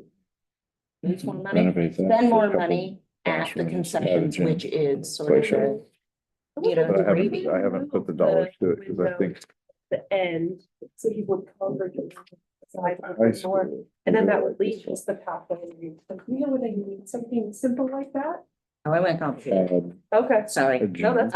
I thought a great idea about the access to the 88th bathroom and having intentional pathways. And I thought that was something that would be really valuable just for access, but then Okay. over in that bathroom space, it sure makes sense to me to put potties They had and two food other and drink classrooms they were gonna add next to each other. here. as far as the moms, Just to right? them It's like, all just go there. empty and fill at the same time. So it's enough for the upgrade science, You mentioned one of these here, taking away a science room would give us enough Painting walls, span. landscaping. to Make the. No, we don't have that one. No, that was from the tape. That's one. Here and Mine the- has marks. on And it. the fields over there, Yeah. the same, right under the path. Oh, right, you just Wet. drop off the cliff, yeah. But if that were Actual walkway. retaining wall and stairs with an actual Northwest. set of stairs going down there. Look, It's like, it's sort of. getting back and forth, a Mhm. lot easier, and it's really. The gnarly weather or Really whatever, yeah. wouldn't be that big a project. It's even something So I that thought, what we can do is the students could actually take on partially spend a whole week of his life. themselves. And. Mhm. Yes. Touching Anyway. itself, sit on the shelf. Yeah. So. All right, I need to get, I know, so that's the one that I need that. I'm gonna go run and get my computer so I can take notes better, be efficient. So, Let you guys finish up and then we can start talking. You had a question? no, I'm thinking, I'm just thinking out loud. And then we have window right here, and then people congregate. Yeah, we just put up. Change the ingress. Okay. Yeah. Yeah. And it was, yeah, I think it was like over here where they were talking about having, the stairs are a hazard. That, and so that would be I wonder what, bigger, that's a wasn't in their purview. different shift. Oh, okay, put the concessions there, I and it mean, would change. In terms of Go back through. dump easing the trucks, transition between But you would be able of to. sixth grade up here. You know, if we can't afford to build a whole new Full pathway Lane or- that would make it so. or that anybody district can get office there regardless close. of abilities. Yeah. And Include I the middle school. like the food. It's for example, temporary classroom. I don't know anymore. I mean, I can remember the fourth grade and a portable at a middle school. It was just awful. You know, it's just terrible, but that's, you know. Oh, I know, it's Years ago, I don't know how the house here. Oh, yeah. It's It's dangerous. It is. It's always like you're trotting fast. fast. Think it's You're really sticking over there, then you have to I send thought kids that back you over. would have to. How does that even work? Yeah, but it's interesting that that didn't get mentioned, like you said. Drainage. Is that because it's not, doesn't work, or is it because it's? I don't know, we might have to use. But if it's already here, it's already there. It's an interesting, I loved that We the put children could see Just along there, all the dollar amounts, in front of the district office, wherever that one, even. this one. Because the kids, I lost it, I don't know. Yeah. It could be, I don't know. So we're like, we can choose that one. I don't know. If we took care of the water. Yeah, Mhm. that's right. Yeah. When you don't go to District school. states it's they a work. different- Right, you gotta show up because the process Bring up. every day to turn the lights on. Right. But that moment of. Well, and that might be sharing- a means to an end. Like, I'm still not clear on what the long-term vision first, like, where are we trying to get to? But that could be. I think the middle school should be up here for the stuff.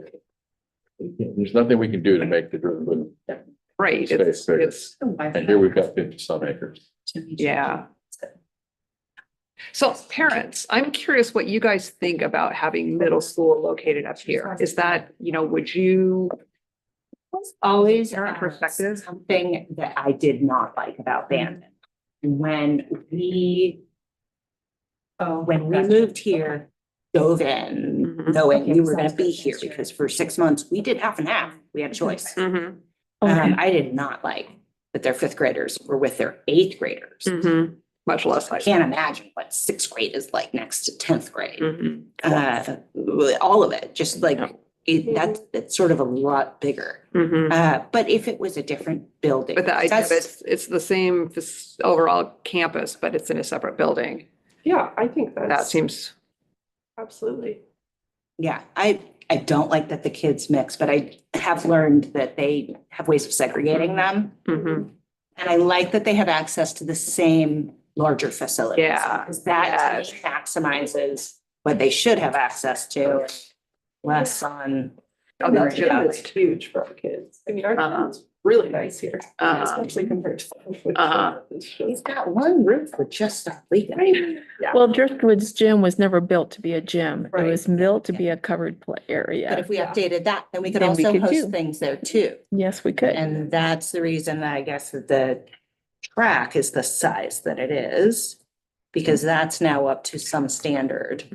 Yeah. And that's why it's like, it's as big as it can go. It's all things. But I like having those to host. I think that creates a destination for us. That other people will come and see beautiful things happening with thriving students. I went to some games in Bandon. I had never been to the Bandon gym. It felt kind of dinky compared to ours. Yes. Or the elementary school. The middle school gym, I was just like, even our bleachers were nicer. All right. There's always that competition with favorites. Because I've always sort of put their elementary, the Ocean Crest, gym space. I've always sort of compared that to our I shed, guess I never went to that one. because it's like 5 things in one, because it has to be. Mhm. It's got a stage, it's got decent bleachers, but that's where they have all their assemblies, that's where they have all their stuff. Yeah, So I think it's a decent example of what could be. what can happen Mhm. with a little bit more room and intention rather than a Yeah. pole barn that has a nice floor. Right. Yeah, no, I haven't seen that one because this was the middle school gym and it wasn't like a bad gym. I was just like, our gym is just nicer.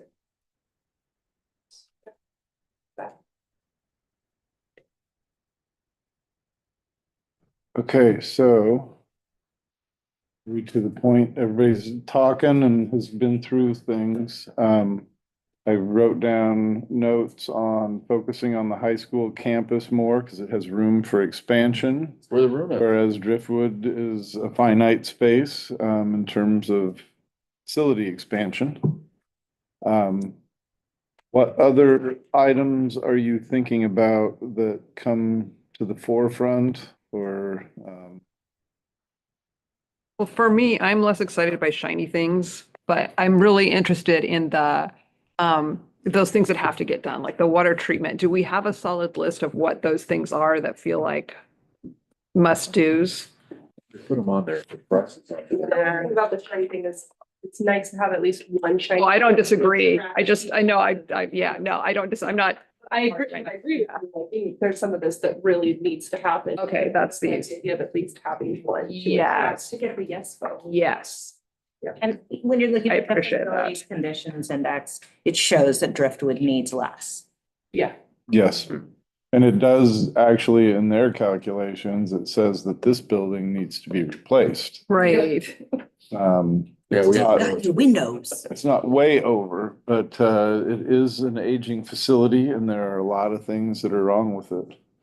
But new construction is, It's crazy. it's over $500 a square foot. Yeah. Is what I was hearing, people that are doing Okay. work this year at the superintendent's conference. And that's for like walls and doors and floors and ceiling. And I mean, thinking about, you know, we talked about the fires in California, what is the cost of what's going to skyrocket when construction starts? And they're not the only ones. Gonna be high We've got demand. fires there. There's flooding again in Kentucky or West Virginia this week. There are things happening everywhere and those all eat at resources and either make them scarce or make them scarce and expensive. So if I'm reading this right, they tell us there's 6 million in critical maintenance items at Driftwood and 16 million at Pacific. Is that, so do we believe those are all truly critical? Where are you at? I am on the menu page. You? So subtotal, like under Driftwood, subtotal, all critical maintenance items, 6 million. I believe that there is room for value engineering there. Okay. What does that mean? I think there's places you could take some of those dollars out Okay. as non-critical. Okay. There's a lot of, and then there's some other things that you could take out and have our maintenance crew work on at a much reduced price. Like repairing the exterior walls, bubbling paint. If you look over at the district office, we had that happening. We had some places where you could literally poke your finger through the siding. And Chad and his crew, they took a couple days and they got that repaired, fixed. So, you know, for Okay, so we, $500,000 there, we can probably add that to our maintenance list, do it a little bit at a time and get it done. Exterior windows, doors and hardware. Those are some items that are part of the COPS grant. Pay for every single door and window and exterior hardware, but a good chunk of them. And at the main entrances. What else? Floor and ceiling finishes. We do have some ceiling needs. We've got sky falling in the elementary school in a couple places. It's ridiculous. Plumbing, to me, all those are probably essential and necessary. The heating upgrades, we were just talking about that. The cost of our repairs on those things is getting so frequent and so much that we are probably more efficient to replace, to keep repairing. Talking about these type units? Yes, at the elementary school. They've not been in that long. At the elementary school, though, I think they've been in longer. And the other thing is those units are outside and our weather, I think, degrades them quicker. I got yelled at once because they were proposing installation of an outdoor piece of electrical equipment here. And I said, well, wait a minute. You're talking about putting something electrical out here. What are you going to do to protect it? Exactly. And I got yelled at because I wasn't in my purview as a school board member. They did it anyway. And so now I'm wondering how long. I mean, how long is it going to be before we have to replace that thing? Which was it? It was just one of the sign, what's the new sign in Brookwood? Oh, The one that they were putting, that they plan to put up there. We had a couple plans. They're both pricey. And we mentioned this issue. Okay, now what are you gonna do? This is the Salt Coast, okay? yeah. Put it out there, it's electrical. You may as well set your watch for how long before you're gonna be fixing it. What are you Agreed. gonna do to protect it? Why don't we put some kind of make some kind of cover or something to go, or it'll be a whole extra thing in it. Yeah, because a roof doesn't always do it here. No. And sideways, Yeah. about 30% of the time. You have to like plastic them.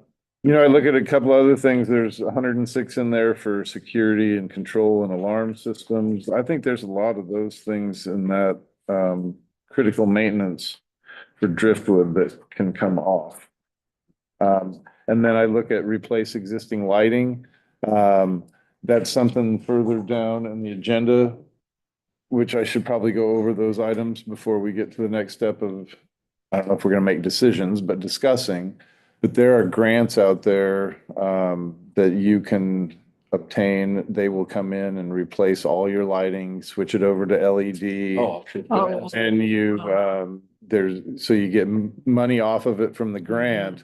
And I can tell you from when we did it at Vernonia, the savings in electricity is significant. And immediate with those light fixtures. Immediate. As soon as you get the work done, your electricity bill goes down, period. And is that outdoor lighting only or indoor lighting And It too? would be, you could do it for All of it. both.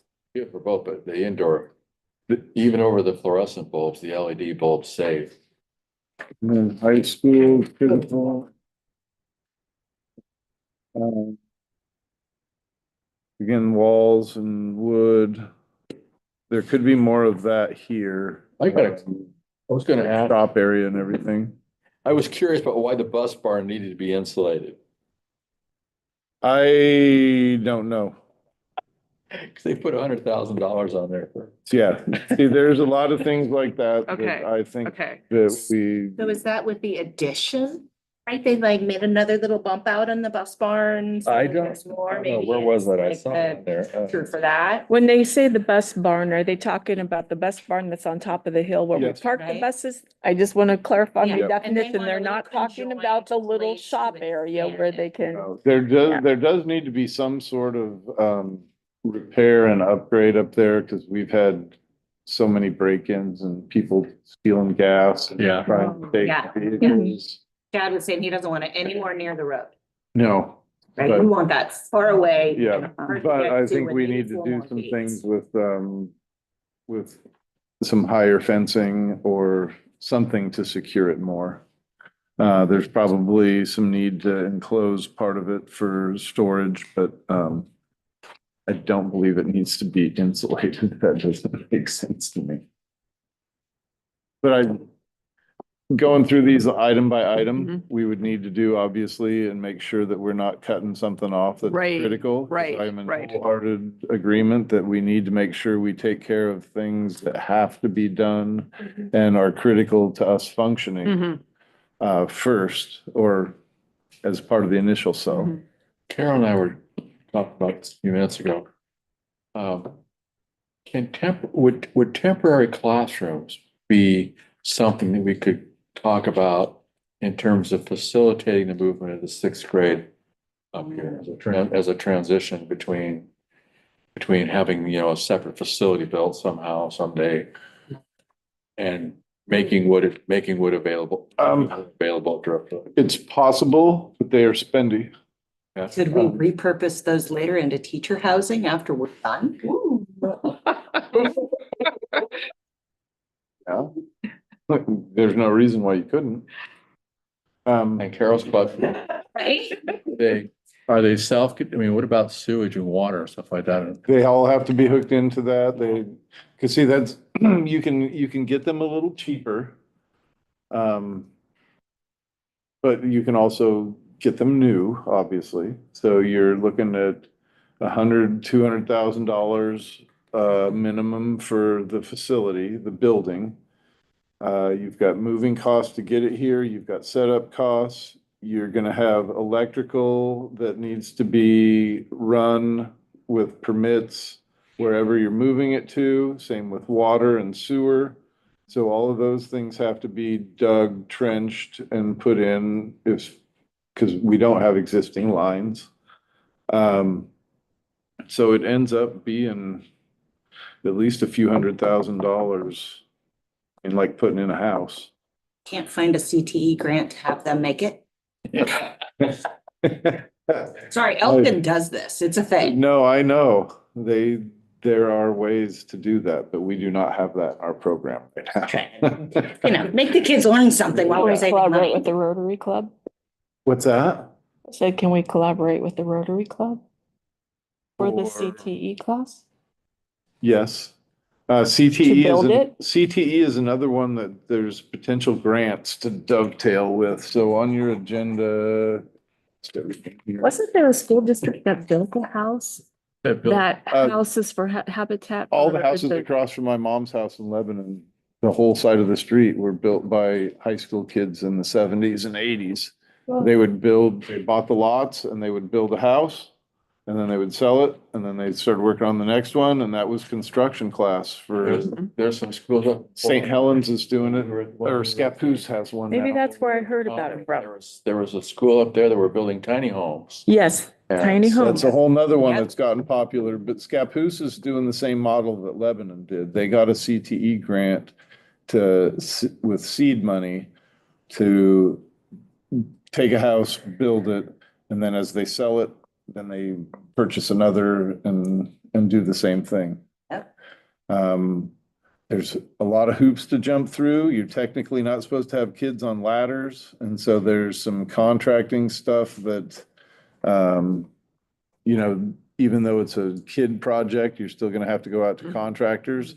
But again, if you get the right contractors, you've got people that are doing it gratis. They're coming in helping for free. They're doing it to get kids and help develop a workforce because they can't find workers either. But as with any program like that, you have to have the right person that can pull it off with the technical experience and the teaching experience. And then you've got to really cross your fingers and hope they stay with you. Right. Because you can't if you put a program like that, it's a huge investment. And if it's only even 2 or 3 years, you're losing money on the investment. And then the kids get their hopes up with a program that's going to do something and then it gets pulled out from under you. That sustainability is a huge piece when we talk about adding a CTE program or anything. So I want to go down Nice way to build a classroom. In a space that needs the experience, the workforce, as well as the housing, that map works for me. Yeah. Okay, so some things as we go forward, if we're doing this, which I really get the feeling that we have enough traction to try and attempt and see if we've got something that we can sell. There's the awesome grant, which is the 6 million in matching. There are CTE revitalization grants, and there's not one currently open, but I plan on seeing when that next round is for that. Those have generally been up to $250,000. We built a wood shop first with one, and then when we did our bond, we dovetailed a new metal shop because it had been so many years we could apply for another one. But we could apply for up to $250,000 for CTE. And that could be repairs, it could be adding equipment, but it could dovetail in with the bond request to get as much bang for our buck as we can. There are, as I mentioned, Coquille had one, and I know some others have had them. There are light and energy efficiency grants out there that will help pay for things. And then once you get it done, you've also lowered your costs. So there's ongoing savings there. Far back into We've got our COP security grant, and I'm looking in to see if there are other opportunities that we can dovetail with that along with technology. So I don't believe that those items in 3D6 add up to millions of dollars, but every tens or hundreds of thousands of dollars add to what we can do, or at least get something done and free up more bond money to cover another project or to help make sure we get the projects we want to do done with the cost overruns we know will happen. Or cost additions, not overruns. So there's that piece. I want to make sure that I've got the meetings listed for community input. If any of you can make those, that would be great. The staff one? The staff one, probably not. Not initially, but after we get going, I want to have one that's open for everybody. You know, at least one, maybe two, where everyone is invited and together and has the opportunity to give their input on the final prioritization and what we're going to try and pull off.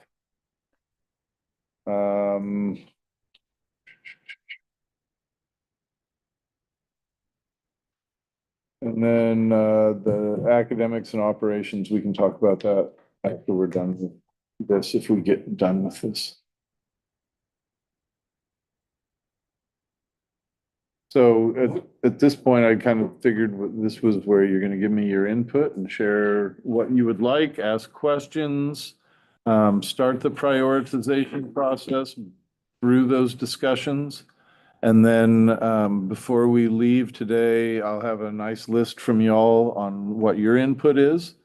Dovetail that with everybody else's, and I will, with your blessing, share some of those things probably just from passing like I do with the other groups. When I have my meeting with the community, I'll share that the board has been meeting and has their priorities starting to develop as the students and staff are.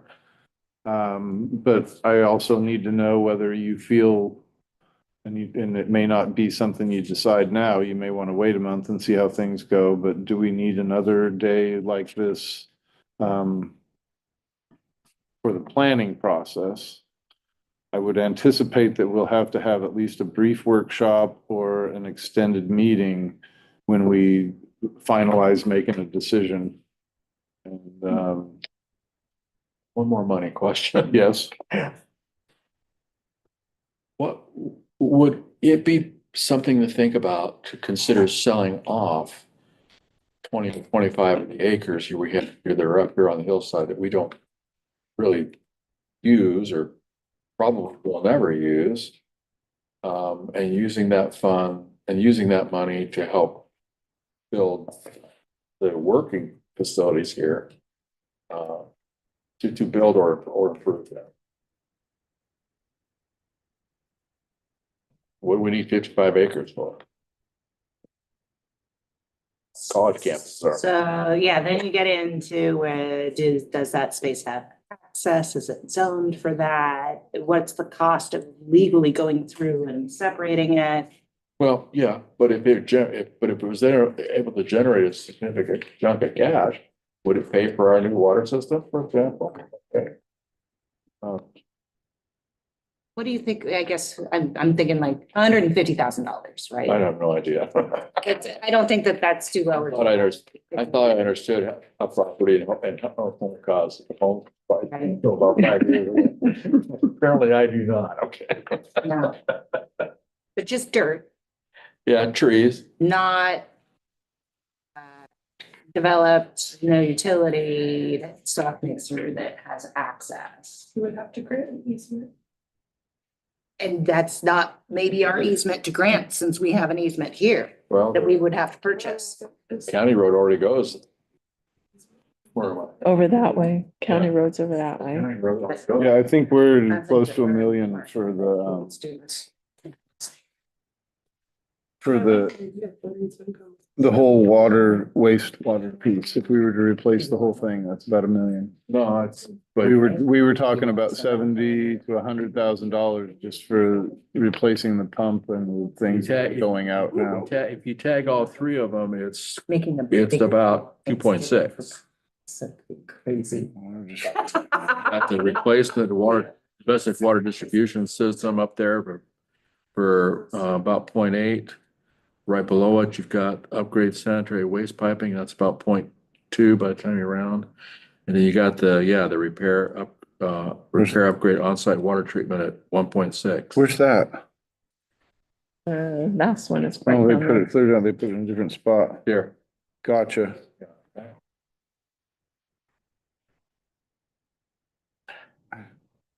That doesn't make sense to me that those are, it's not included. Mhm.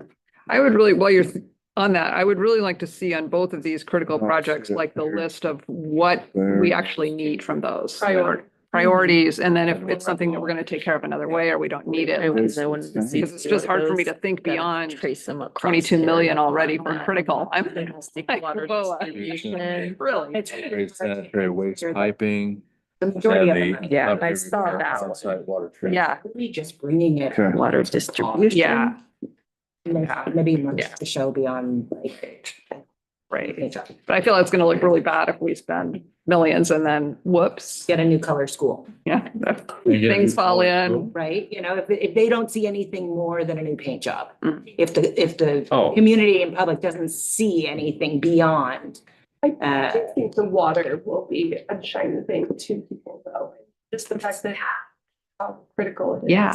Well- Like this is, we need this to Yeah. continue operations. Yeah. Yeah. I I think think that's gonna be a big thing. I was gonna say, that's kind of where I'm at. I agree with Bob. it's not, That needs to it's be. not a shiny, but when you present it the way you just said it, Mhm. we can't continue to use our facility unless we fix this. Yeah, And we'll never If be we- able to grow larger. that's They gonna would be a hope big to have- one. Well, think people- Jervis, I don't know if you all saw that in Jervis, they're outside of Salem. And they had 8 bonds, I think, fail. And the last one that they had in the fall just passed. But the only reason it passed is because their superintendent and the board, well, the board directed the superintendent to start making plans for how the district would shut down. Because they literally could not keep going to school. They had waterfalls in hallways and different places. And they said, if you can't come up with the money for us to fix our facilities, then, you know, you're gonna be going to Woodburn and Salem, and I think maybe Canby is next to them. And they're not giving you transportation. No, you would become Yeah. part of each district, they would get incorporated, and then that district would have to come up with transportation to get those kids to them. Something like that, kind of, sort of like that in my classroom once. Moved into a classroom and it didn't have any working gas plumbing for the science lab.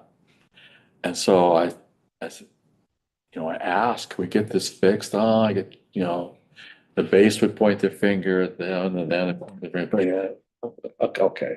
So I went down to the local gas shop, bought a couple propane bottles, come in and set them up underneath the lab tables and ran some hoses up. So it was, I had a running, we're doing it. Well, I'm glad I wasn't here.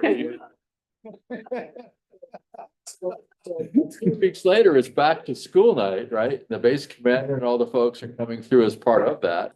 And they see that and they didn't say a word to me, but next week I had a whole new gas system. There is something to be said for asking forgiveness, not permission. Well, I can see this. Yeah, okay, so if we don't do this, we're gonna ship your kids. Yeah, but theirs was real. I mean, they had gone through 8 different bond cycles over, it was over a decade, because there were some, they didn't do it every year. Yeah.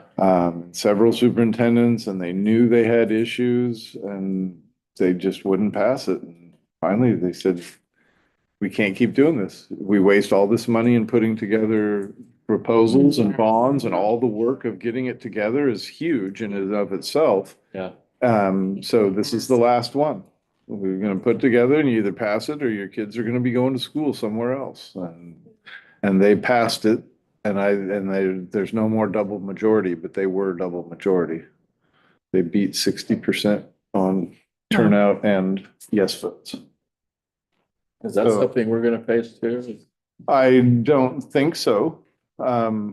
We will not, no, we won't have double majority to worry about. We just need 50.1% people to pass it. There have been a couple of bonds that have been within like 8, 12 votes in different communities. Wow. So that's a whole nother piece, is crafting how you get the message out, how you communicate, who you communicate to, how you do that strategically. And then the projects that you put together are also obviously a huge part of that, making sure that we're being good stewards of the property and taking care of the maintenance things and the things that have to be done, because if they're not, we can't go to school. But also, what are the things that we have an opportunity to have something cool? Our kids deserve something nice, shiny, just like everybody else. And programs have changed so much and continue to change that maybe it's shiny, but it's also necessary if we're gonna have our kids get what they need to compete out in the real world. Yeah. So, Yeah, I do think that shiny attracts, yes, but I also think the fear does too. And maybe we can have a Combo, nice- yeah. Yeah, a combination of. well, the two. and another piece that is for Shane But and, also you get to keep your kids here. yes. And they can flush the toilet. Yeah. I But mean, another thing that's important for Shane and I and Lisa in long-range planning, and that's, the last bullet point with academics and operations is, we could have people approve, $100 million and we have the finest facilities in the state. But what's really important beyond that is what we do within those walls. And what we do with class and how we keep moving things forward with how we meet kids' needs and meet parents' needs and address all those things will attract people to stay here or they want their kids to come here. But at the very least, we have what we need and we do what we need and should to meet our kids' needs that are here. And get some of those kids, I say attract kids to come here. Some of that is attracting kids that are here Yeah, just to come here, To just keep coming. stay here. So that's another important element. And I'm going to go ahead and hand these things out and then I'll be done with all of my stuff. Then we can answer questions and continue to write down priorities from your standpoint. This is a flyer on community input meetings. The only thing that's wrong on it is that this is not going to happen in the PHS library. It's going to happen in the cafeteria at PHS. That night is here because we have a basketball game. So I figured if I have any chance at all of getting people to show up, going to be then. It's only for an hour, but we are feeding people dinner, and that's why I moved it from the library to the cafeteria. after the basketball game, right? It's at 6 o'clock, so it's kind of in the middle of things. The basketball game is what time? 5:30. It's when the girls Four. usually start. 4 and 5:30. Sorry, JV games start. Right. And then- Middle Kids work hard. It's middle school. Yeah, that's good stuff. And then Wednesday, March 12th, we'll be at Driftwood, and I'm going to hold the same meeting. If somebody wants to show up twice and give input, I don't have a problem, but I wanted to give people in different times for that opportunity. And then I don't have it on here, but April 2nd, I believe, is our next scheduled meeting to do some follow-up work. That'll give me time to have and process the community meetings, process what we're doing here. And I have a staff meeting Friday, the 28th, where they will be getting a dose of this. And then I've got to set up stuff with kids in the next couple, 3 weeks as well. Friday, the 28th of February or March? Friday, the 28th of February. Okay. So a week from Friday. Spring break for. No, I would have nobody show up. Get them out. I also wanted to share this. This is a draft. This is not what's going out. And Brittany is removing the page 1 picture that is not going to be there. I don't know why she put that in there. Placeholder. Yeah, placeholder. But what I'm doing is sending out a monthly newsletter. This is a draft of the first edition. Trying to share some positive things that are happening in the district. With different initiatives we're doing, along with our performance. Title I, you're going to hear about Title I at the next meeting. We've made some really big strides there. We continue to have strong graduation rates at the high school. There's a lot of different events that happen. Talking about the community input meetings and using this as an advertisement for that. And then Taunton kindergarten and the things that we've done there, because as much as that was a struggle move, it's really turned out well. And we're back together and we made some pretty good strides with some of the kids that we needed to make that happen. And so I wanted to share those things. I wondered if there would be sort of a surprise benefit from that, where some of those kids really didn't need 20 other kids in the classroom and No, it's tough might to, have really it's tough to benefited. start school, and kindergarten's become tougher and tougher for kids. Well, those are long days. I feel like that was the biggest lesson for the. I was, Just when they first day. went to paying for full day kindergarten, I was not necessarily a fan. I think I am a fan. It all depends on how you structure it. It can't be an 8-hour academic day for those littles. They've got to have some play academics as well. So I wanted to share those things with you. This looks good, thank you. And then, How are we gonna distribute this? that is gonna go out via Remind, and also as a paper copy. And then it'll be placed on the district website. And I guess she'll probably put it on the Facebook page too. All of those things. And then, there's another, there will also be an article in there, from one of the students in the journalism class. They are writing on Rotary and the Peaceful Schools program. So each month I will have at least one student article in there as well. And after this first one, I'm gonna try and have like a spotlight on education and have at least one teacher develop an article as well. I have a question. I've never tried this in the civilian world. If, are people allowed to go into the post office if they have prepared a flyer themselves and put them in the boxes themselves? No. You've got That's to, like federal offense, isn't it? No, I mean, with the post office people, I mean. you'd have to, just I pay for think it. you'd have to pay the postage. You could mail it to whoever you want, but you'd have to pay this postage. Well, that's what I mean. You would be mailing it anywhere if you're at the post office and They're still charging you bulk rate. Yeah, Still they're paying gonna, for they're it. gonna charge you to put it in each box, and they're gonna be the ones that process it and put it in. But having it. You up thinking at the about post office having would be this sent out to district patrons? just Everybody in the to try to district? get, put a, Taxpayers. having a small stack of them at the library, putting it, That's a posting good one, idea. posting one at the laundromat, have a small stack at the post office on the service counter. Mhm. Just, ways to get it around for people who don't, Maybe like half a dozen on the board where people could take them. yeah, something. Or you could even do a fancy small format. Wonder about at like restaurants, we used to have that little fun zone newspaper There you that go. was around. Yeah, So if I'm thinking that, like, especially cafes 2.0. Yeah. Yeah. Totally put out Yeah. whatever we want. Yeah. Yeah. And same with Portside Market, Yeah, their they'll- parents, they'll put whatever.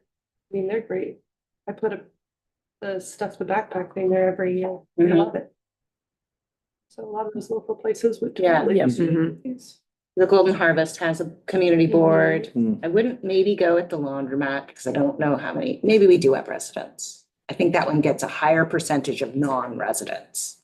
I think. it- No, I was doing my laundry there for a while. There's There are. residents. Oh, yeah, we've been there too. I live right behind it. There's a lot of people. But it's a different clientele than the post office.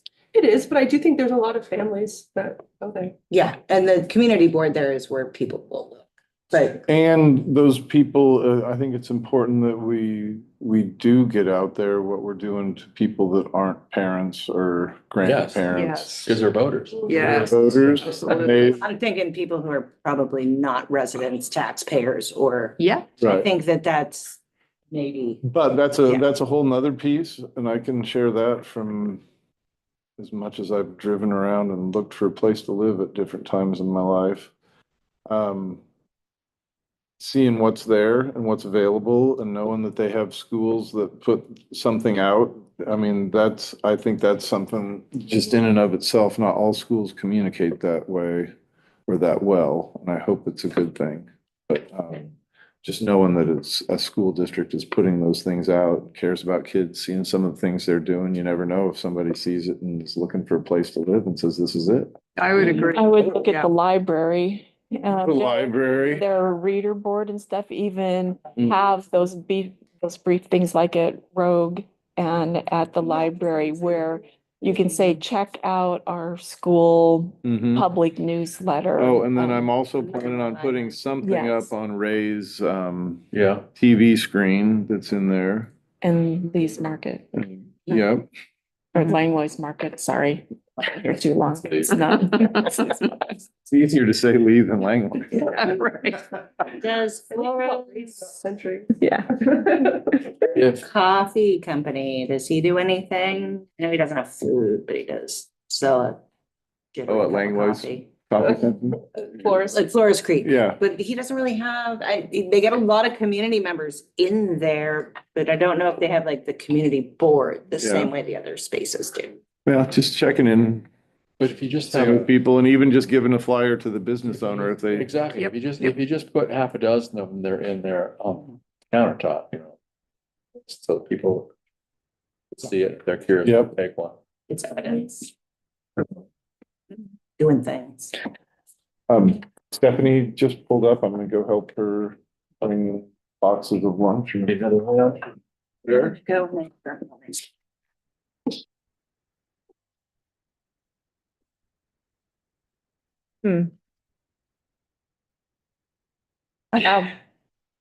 I mean, it's just a lot of information It to is look a lot. over, And it's all you know, expensive. and then to be discussing it and all of that. I just need a little more time to process all of that. I think a second Yeah, workshop is definitely. yeah. I just keep getting stuck that with all those pieces, I can't find any way they fit together that seems affordable and like, just like, Getting enough money, but also keeping it low enough that. Yeah. people vote For it. yeah, Mm-hmm. yeah. And yeah, and doing something that actually leads towards a long term.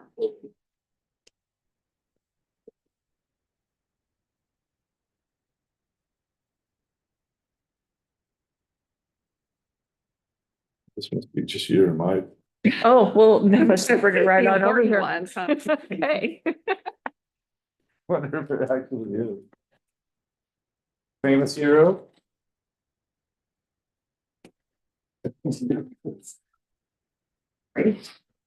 And there were no friendships. We bought them. It's okay. But I'm actually a Pepsi person over Coke, so.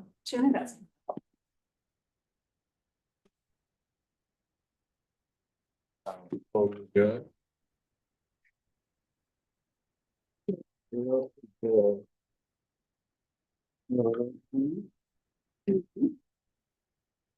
This feels like, That was- that's norm. Barely. Oh, look at the hot dog sandwich. Oh my gosh, hot dog sandwich? Yeah. I knew that you were almost. Oh, okay, Sorry. That's okay. Would you like my roast beef sandwich? No, that's okay. Sure? Yes. I'm sorry. No, that's- These are yours and, thank you. And got waters. You ever did not get a soda? I'm sure. Well, I bet this one's yours because it doesn't say no cheese on it. And so I'm betting that this one has cheese on it. Short one? So I should have checked, I knew I should have checked the order. It's all good. You can take cheese off. No, it's really seriously. okay. No, it's seriously. No. You guys are gonna be here a while. Oh, my goodness. I am, and that's the wrong one. Well, you know what? My waitressing days are clearly behind me. I'll be right back. I'm gonna get you. You really don't have to worry about it. We'll be here until 1. The one. Yes. And here it sits. Yep, I'm sure. It's got cheese on it and no. I don't like cheese and I have a bad reaction to cheese. It does have cheese. Yep, see, nope. And then the it's. We should put them in a freezer. Oh, those are, oh my God. These are that like. What are they? There's a freezer down the It's it. staff room. That's what they're called. Here, you want to start with dessert? Sure. Nobody's gonna accuse you. Thank you. All right. You obviously have never gone to a Dairy Queen with me. I always eat my dessert first. With the Because fries. the statistics say that you're gonna choke on the first or second bite of food that you have. And so if you start with your dessert, when you choke, you've already had the good stuff before you die. Don't be choking, Angel. Well, there's also the theory of what would you rather revisit? Oh, Right? I can promise you that ice cream's gonna be just as good. Did not.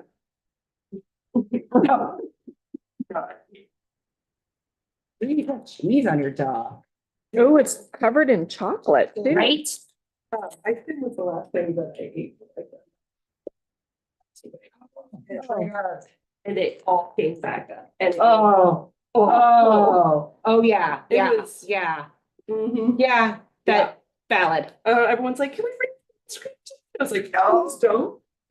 No, yeah, Been there for years. cheesecake forever now, right? Yeah, oh yeah. Just clean it out. Swap it out. Yeah. From firsthand experience, it is not great. I won't get into why I think I know this.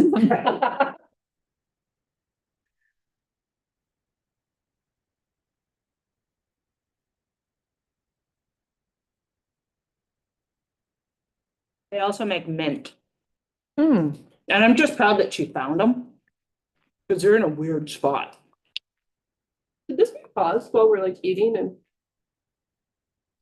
I'm not sure that we can pause it because we're all here together and we're still in a public meeting. There's more than three of us and we're talking. Mhm. Oh, fair enough.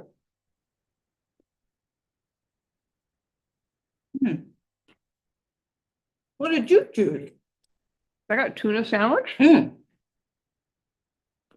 Pretty good. Was it real tuna? Mm-hmm. Not one. Part of its description. Real tuna. Mm-hmm. So I just wanted to point out to you, Yes. on one of those plans, if you're talking about a preschool classroom, you need to find 1,500 square feet for a preschool playground. They have to have their own dedicated playground? It's a licensed classroom. Okay. That is something. Do we know what might happen with the healthcare center building next door? Are they gonna?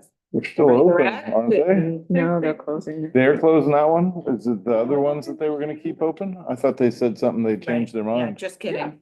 I think was there. Yeah. That was what I heard was supposed to be, Yeah. yeah. Like within the last Out. week or two?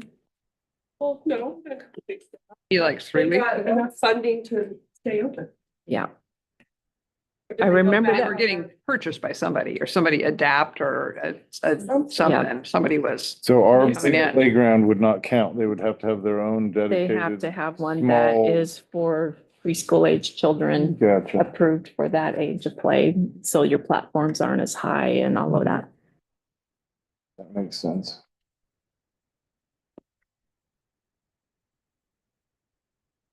So as you guys are eating, if you've got things that you would like on the list or you want to discuss, that's fine.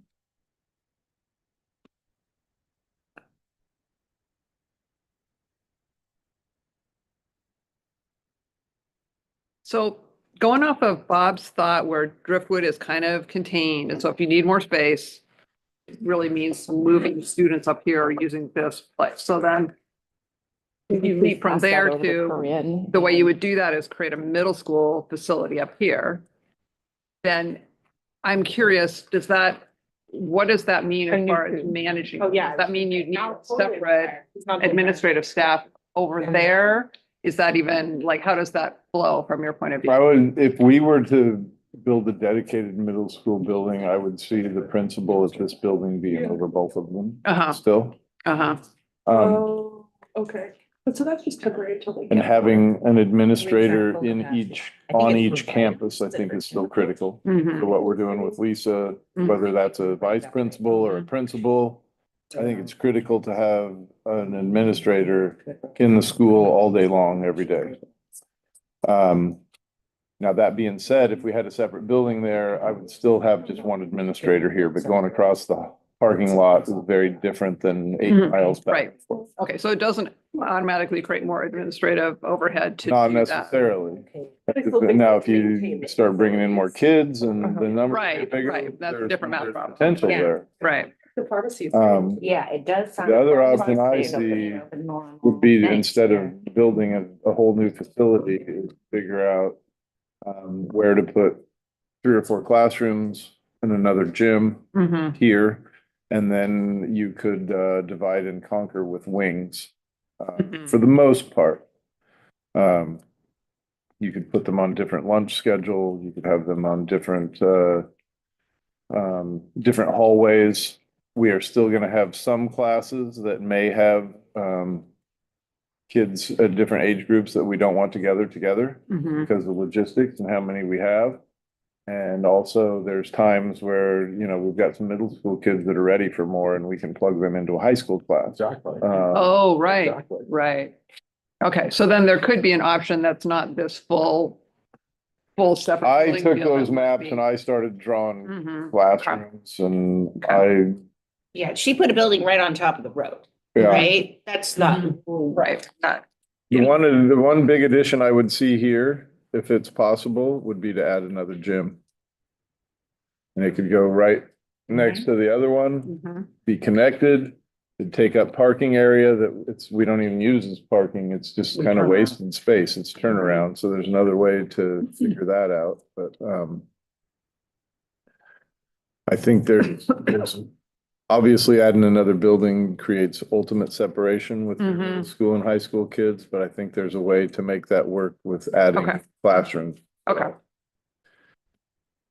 Part of that is just the logistics and the price, Mhm. because it's really expensive to start and build a whole brand new building. Yeah. But part of it is that I think we have the capability to do that, and as much as I think we're still gonna grow a little bit, we're still really small. And Great. having teachers at middle school and high school teach both, I think is gonna be in our Mhm. cards for a while, Mhm. just money wise. So having kids in that same building allows you to be freer with teachers too. There's a lot more challenge Mhm. when yeah. Okay. Now, the goal of an additional gym, would that be to be hosting more games at the same time? Because the only thought I had was, well, we have additional parking if we do that. That is something that we need to address at both places is parking. We get crowded here on events already. And if we pull that and have to make a turnaround somewhere else, that's gonna take parking somewhere else, so. But we do have room down here, I think, to make more formalized parking. We've got lots of room that we could do that, but I think it would be a need. The other thing that I think an extra gym does, besides being able to be a host for tournaments and stuff, practices. Kids getting up and having to be here at 6 a.m. to practice, and coaches having to be here then.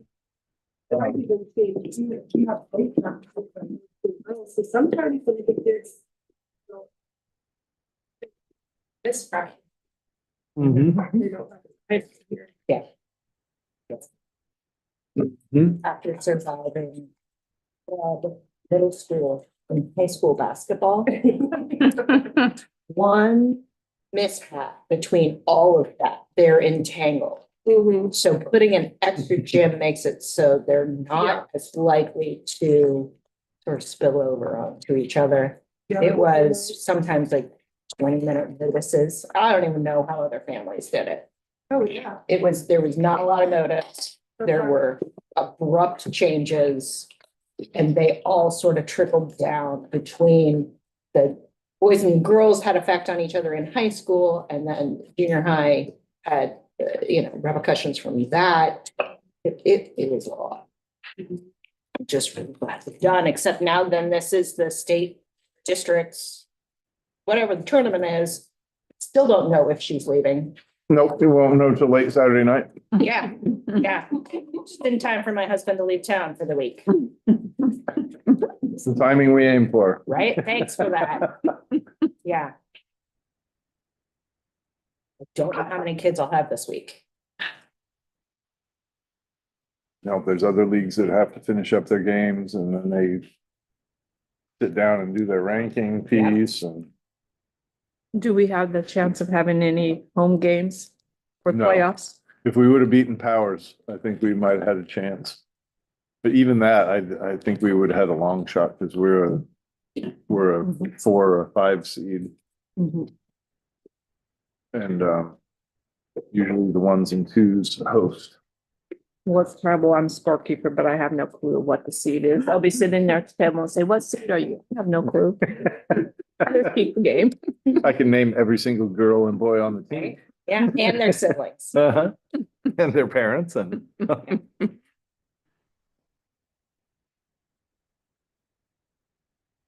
So what gargantuan mass did you choose in a wrap? Because that's impressive. Was the beef wrap, beef roll, big dog. That's huge. Yeah, I haven't seen those. That's awesome. It's worth there. Exactly. That breakfast burritos are like that too. Mm. Yeah, I can show one. It's gonna get better. For dinner. So as I've heard you talk,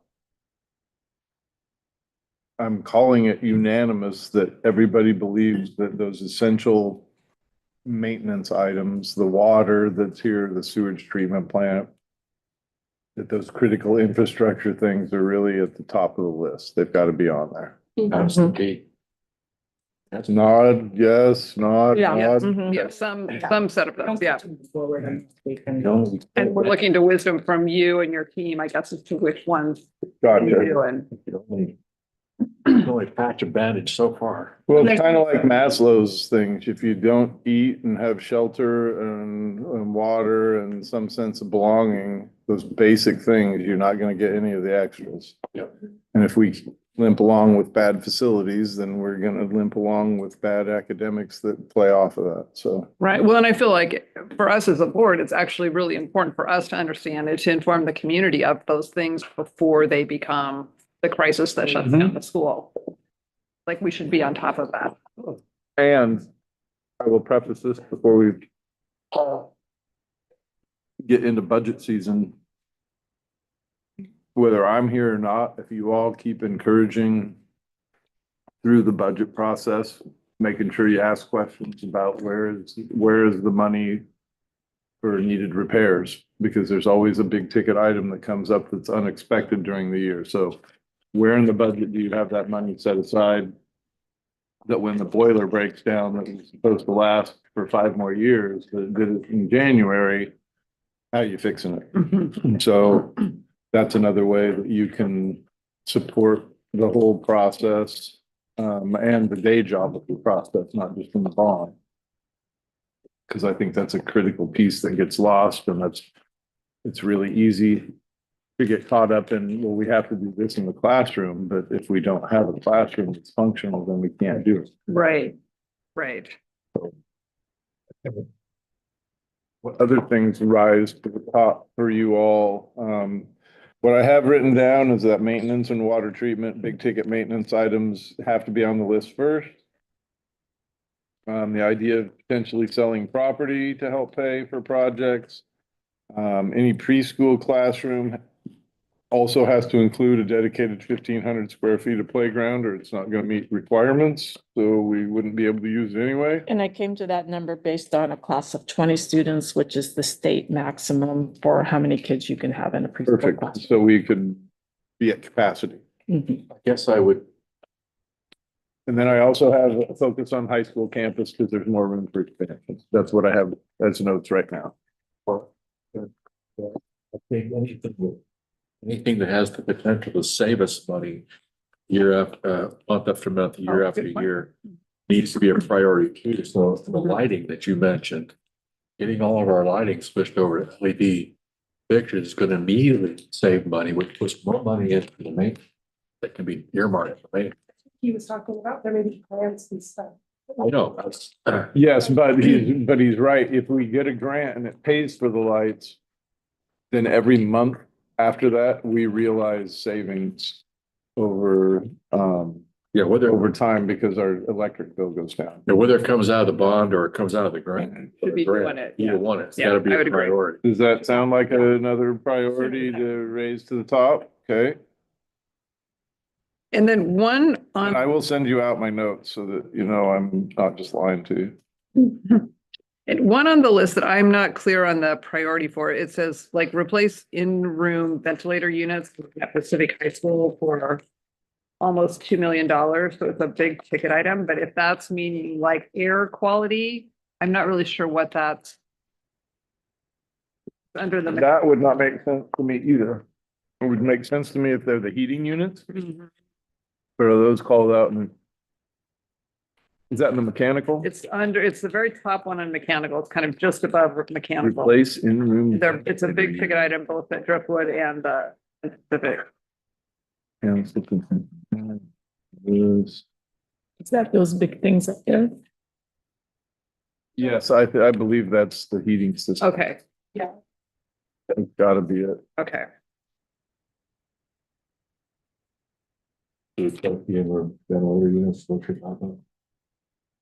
Yeah, that means those little mini splits or whatever they are. Almost has to be. The only other ventilation we got is our windows.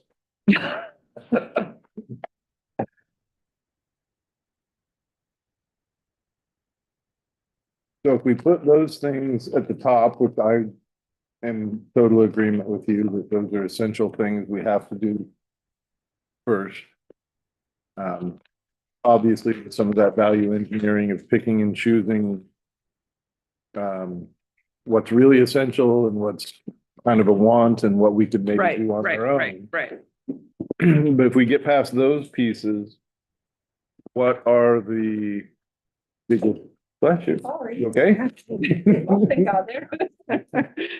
What are the big ticket shiny items that would be higher priority for y'all than, you know, there's a whole list of things there with adding gyms, with security type things, with adding classrooms or a building.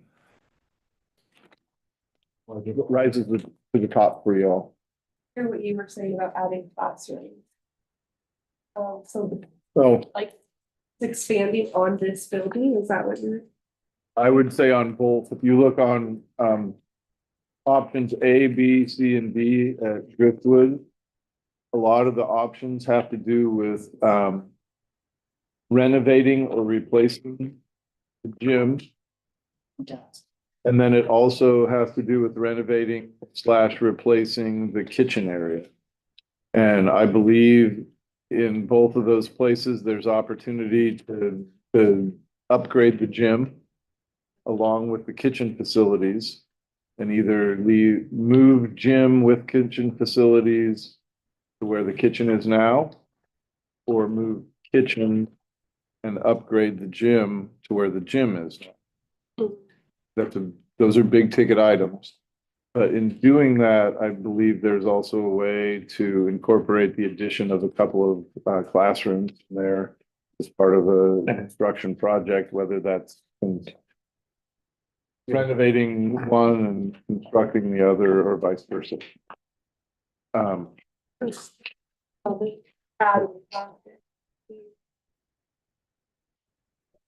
That's where I'm at. So when I got those maps at the last meeting, people were talking and I was making drawings about where to add classrooms. And I think there's opportunity here for the same thing. If we weren't able to do a new building and we added a couple of classrooms, and my idea would be, they had one idea of changing Senor Wyatt's room to a culinary room. So it would stay a classroom, but it would have more capabilities with being able to do food production, learn how to cook. CTE program, which the kids are loving, and I love eating whenever they come and share. And they are also at least going to do the catering for one of the community nights. They couldn't do Awesome. both because there was a conflict for their teacher, but they are gonna make food and feed whoever shows up to the meeting on the Wednesday, the 12th, I think. But my other idea, besides changing that to a food production piece, I would, there was an idea to put 2 classrooms at the end of that wing, not this wing, but the one over there. And I would put a third one on, or maybe put 2 on this wing and 1 on that. But I think you could put a dedicated science room on there. And then it would really be like 2 classrooms at the end of the hall, and then you could make 2 other classrooms. And I think that would be less expensive than a full building remodel. It would add 3 rooms, and we really, if we move 6th grade up here, we have a way to do that already. But if we had 3 more rooms, then we have space and a little flexibility. And then moving 6th grade up here frees a room there, which gives us the space that we're needing now for behavior and breakout space. But adding on or remodeling down there, if that were part of the project, that would make more sense than, well, I don't know if it makes more sense, but I think it would be cheaper and more cost effective to get those spaces than a whole brand new building. Yeah. Okay. I think I like the idea, again, in terms of thinking about long range bang for your buck. Thinking that the remodeled, updated kitchen is maybe a priority item because it serves every student. We only have Yep. So, yeah, I get where you go with that. You're asking whether we're shipping to Driftwood or whether, is that what I'm hearing your Well, question just being? that Are we if we're putting a planning on having cafeteria in? Demonstration kitchen, could we have a kitchen that actually serves students here that would eliminate the transportation consideration and then having food be stabilized for whatever its commute is? I think that would be a tough one. Money wise. Our food service program is one that we already subsidize. The money that comes in doesn't cover all of our food costs. And if we were to have a kitchen at both places, I think the employee costs for that would be more than the transportation and storage costs. I think we do have some things we need to work out with that. There's probably some facilities or not facilities, like equipment, warming trays and such that we could upgrade here. Maybe we need to get another refrigerator or freezer up here to give us more storage capacity. But having 2 separate kitchen staffs would be, I think it would cost effective. Okay, but I have a counter question because. And that's good. All these are just my opinions. Yeah. Is there a reason that we're locked in having the kitchen at Driftwood? Because as we are moving more students to this end, then is there a reason to not like find a space here, move that kitchen equipment here, and we're transporting the food for the 5th grade levels that are at Driftwood rather than the 6th through 12th grade level? And then you also have the opportunity for the older kids to have it as part of their class Yes. on their campus. Yeah. And older kids are eating Yeah, why- more too. Why couldn't a classroom kitchen for CTE purposes be the same kitchen that's being used for the lunch program? There might be some problems with that with Yeah. your health department licensing and what equipment is in your kitchen and what equipment children that are not 14, not 16, there's different age levels for different pieces of equipment, what they can have access to. And so I'm not saying it couldn't happen, but I know that there is some rules and regulations about kitchens. Need to remain untouched by them. And kids are public. And then also, it depends on what, I know it doesn't make sense, but we're talking government here sometimes, you know? So, I can explain that in a remodel. and then also, you're assuming that your classes are going to be during the daytime because it's during the school day. And where does that fit into the kitchen's rhythm and routine of preparing the food? So it might be possible, but there might be things that we have to Getting look. getting Mhm, dual yeah. use out of a facility designed to cook and serve food makes sense to me. Well, it fits with all of the things that we do here, where everybody's really Yeah. doing four things. Yeah. It's not one thing. Logic and government is always good. The one thing that popped in my head was that we serve more meals at Driftwood than we do here every day. It's 150. Although we're gonna even that out if we move sixth grade next year. That'll be another switch, but there's about 150 there and 100 here. So it would be transporting more. But having the kids available to help out, do some work study opportunities. Yeah, Something to think about. this is exactly why we do the process, is so that we can all talk about it, share ideas, and we come up with the best solution. Hmm. And what is the condition of the current kitchen at Driftwood? Because I didn't see that like in the comments where people were saying what they wanted. Is the demolished kitchen because it's like it's on here? Is it just to rearrange the space, or does that kitchen seriously in need of upgrades? It's to rearrange the space more than Okay. upgrades. Okay.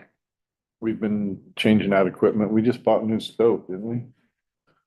And so it's a functional kitchen. Mhm. Okay. It has some things that could be upgraded and done differently. Okay. If you were gonna take that space and reconfigure it from scratch, you'd do it different, but Yeah, in a it is one not, shot it's deal, not, it's different. it's not. Okay. It's not a problem. Which that we're number is in that one? particular trying to solve. Okay. The proposal they made here on option D, I think it would fit into the price because the gyms are, I mean, most of that footprint's already there. Love the covered play structure idea, keeping our kids outside more. Just because it's like. So on that option D, I think that was my favorite Yeah. option that they had. And the only changes that I would make is they've proposed adding that new corridor in between the main building and the current play shed. That's like $1 million project. I don't know why we would enclose that and just make it a hallway. It's just open now. I wouldn't see doing that. I would want to renovate and remodel the current gym a little bit. To do some at least basic upgrades. If you had enough money, it would be nice to make it big enough so that we could have games there too. And then the other two things I would do is I would add 1,500 square feet of playground next to those two classrooms so that we could have preschool or Head Start join us there. In the new kitchen, I would move the new kitchen to the back of that facility and I would move those small group spaces to the front so we could use them as classrooms, or maybe not even have them be small spaces. It might be better to just be one big room. And then off the back of that is where I would put a covered play shed. So the covered play shed would go over over the top of, it would be just above the stage and those small group spaces. It'd be right out that back door of the gym, the new gym. But I think covered play shed is a huge piece. I think it was a piece that was in the works at some point in Esser, but there wasn't enough money. But that's a huge need for us, to be outside and be able to have PE still go on. We're taking this here and just basically flipping it. Yep, just because the classrooms should be closer to the hallway and the kitchen could be in the back, more isolated. Okay. But is that something we could fit into a potential $12 million project? I doubt it. when I started adding up numbers, if we were gonna do something significant at both buildings, both campuses, I think we're much closer in the range of needing 20, which would be a 12 or a $13 million ask of the public, and getting the $6 million in matching, and then working as hard as we can to obtain other grants that would dovetail with the projects we're doing.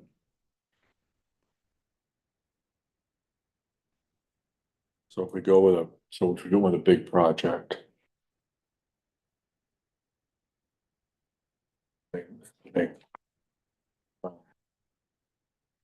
Gonna ask, I guess, if you're gonna go with a big project, where does it make the most sense to put it?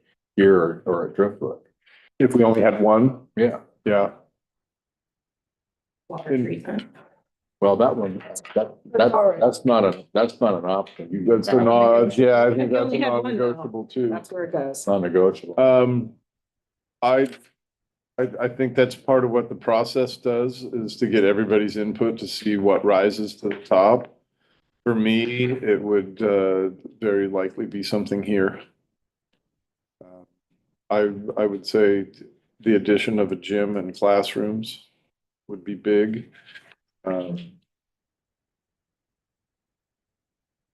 also agree that those maintenance things and the essential things have to be first.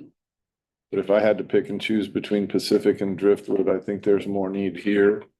And I think it's also, I think you have more impact with facility at the high school, middle school level. Elementary, we can make do with gym space, just gym space. We can make do with just classroom space. Classroom teachers are doing everything anyway. Here they switch, the kids are much more involved and much more a part of their own education. And this is the place where we finish them off and send them into the real world. So this is the place where we need to have, you know, the heavy duty impact.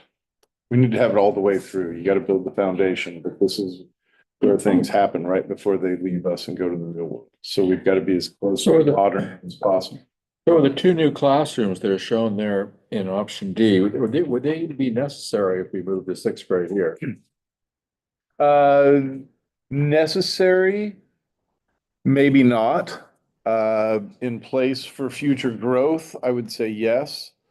But we have a huge issue with the readiness of our kids coming in. And that takes a long time to make up for in a classroom. When you've got to make 2 years of progress in 1 year for a kid to get caught up, that's difficult work. And so I think a part of that is our lack of preschool options and opportunities.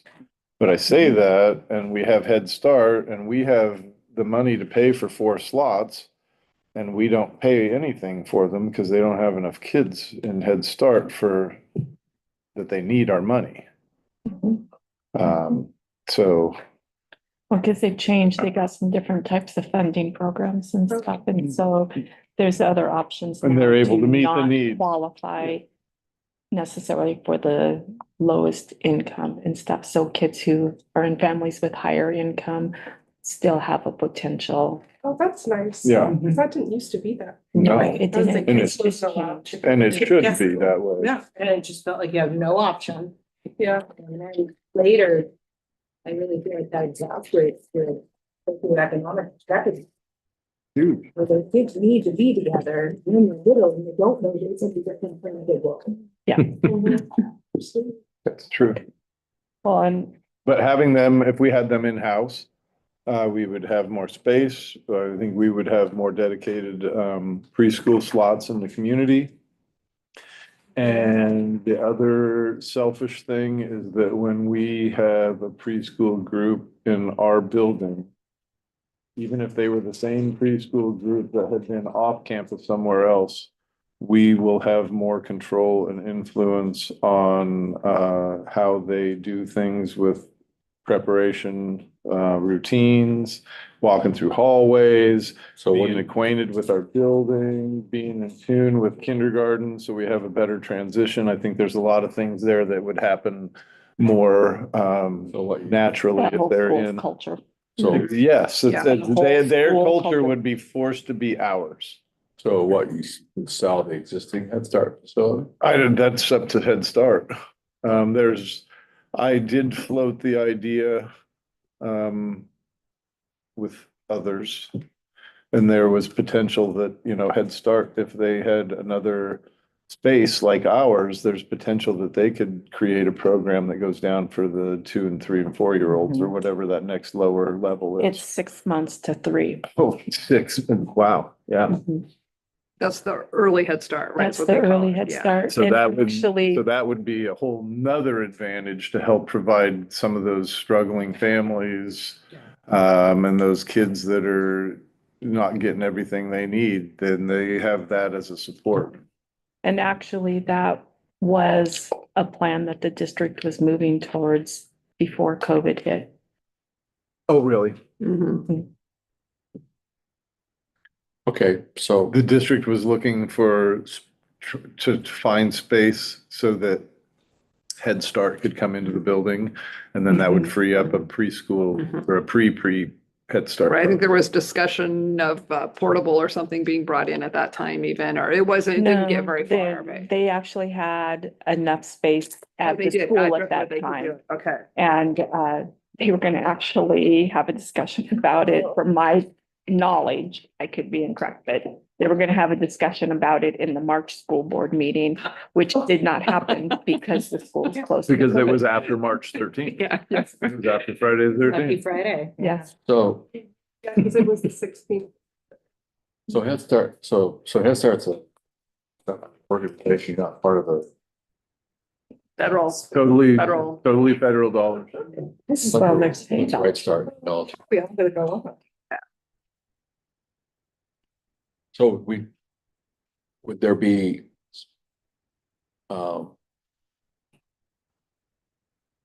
cost savings associated with not running that building if you were in our building? That would be something for Head Start. I was to gonna say, determine. I can't wouldn't- speak We for wouldn't Head have Start. anything at all to do with their budget other than accepting rent money if that were part of the agreement. Everything else, they would incorporate with the culture, like we were talking about, but their finances and hiring and all that, we would still have nothing to do with it. Just trying to figure out what other justifications you can come up with, move it into our facility. From a cost savings basis. I don't know that, I don't know their finances at all, so I don't know what their That cost would be savings would something be. that but- if the board was interested, we could always call Wendy Baird, who's the director of Head Start, and ask her if she'd be interested in coming to either a work session or a school board meeting to answer those questions. And I've been talking with her, so. Yeah. And I don't want to speak inappropriately Yeah, for her, exactly. for Head Start, or for the And I don't want school. to, and I don't want to speak for her too with the brief conversation we had either, but Yeah. for us as a school district, it would be amenable just for the coordination of services, the development of culture, and having another portion of our hand on their education from the start. I would second that. I think that would be really valuable for kids and community and Head Start. And then if it also opens up, which is out of our zone, but if it opens up that early Head Start opportunity in Port Orford, I think that would be a real plus for the Yeah, community. I agree. No And that might be daycare. something, one of those bright shinies you were talking about. So we are at 1 o'clock, which is when we were scheduled to stop. There's a few big questions that I don't know are critical that we answer right now, but they are ones that I wanted to put out there and have you thinking about. That would be, how much is, the rate? What would the rate be to generate how much money? And Yeah. what's, what we believe an acceptable starting point to discuss what's going to be workable for families and households.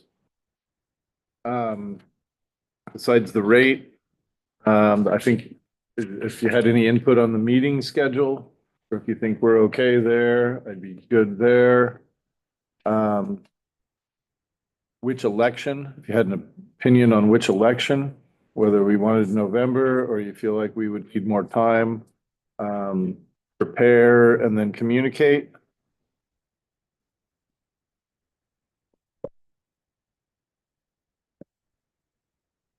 Big.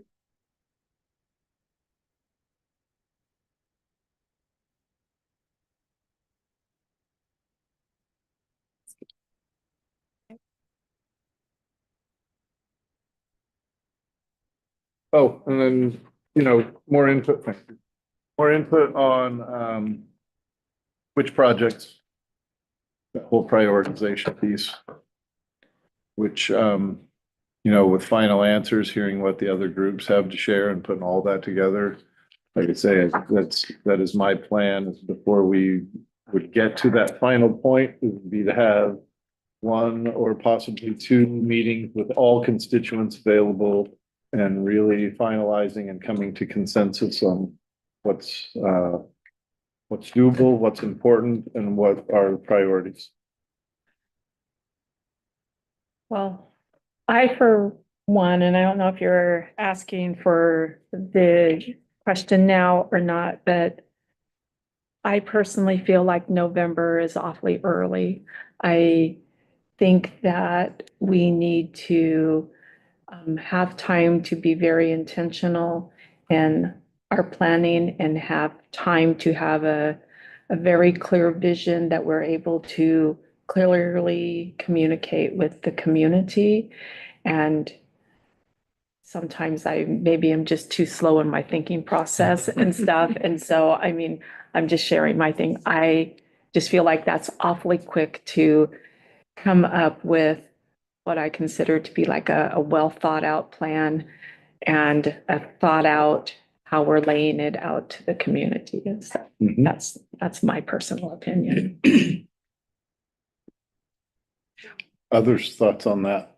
I feel like Before we go to the something path else. forward, at least right now, and maybe after I digest this more, it will be easier, but right now it just seems very complicated. Like to move the puzzle pieces, just however we move them in a way that makes sense, it's incredibly expensive. And I feel very unsure that we could pass a bond for that much. If $1,000 is only 8 million, I just think that's going to be a really big challenge. So that leads me to agree with Judy that I think it takes, I would feel comfortable with more time and more planning. Although I just having this today, it's hard to say, but at this point, I'm not comfortable with November either. Anybody else have a thought the same as that, agree, or different? What would it be? I think I'm Tara on. Yeah. Because we still need to even decide what the projects are, and that could be time consuming, and we need to be able to really sell it to be able to get it to pass. Otherwise, you don't want to waste your time, A failed attempt is not good. And the money that it takes to do The the money, field the event. effort, there's a lot of work that goes into just what we've done up to this point, let alone taking the next steps. Any I don't different know about thought? timing, but I do know that I would like to hear from the community directly in that open forum style. While I do think that you've done a good job of putting people in the same room that represent the community well,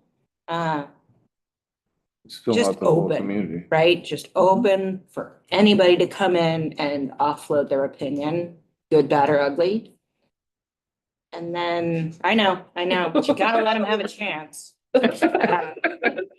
Because the people that have been contributing are showing up consensually, ready to do it. And I think it also showcasing that to the community is part of that buy-in or salting things where they're gonna see how many staff members, how many parents, how many children, how many students have been involved in this thought process. That shows an investment. Mhm.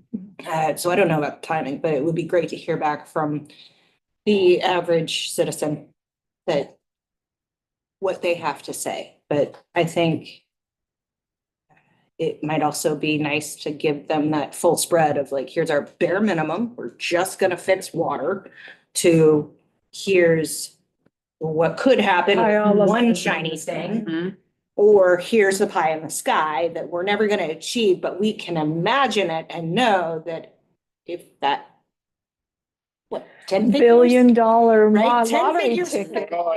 You We know? would know where to put it and not be stalled at that too, because people want to know that if abundance fell on you, that you're not going to Right. be deer in the Right. headlights, and you have a plan for that We too. just we need the graduate from Pacific High School that did something like figure out City E-Trade Mhm. to show up on campus and say, oh, well, here's $40 Thank million. you for the start you gave me. Yeah.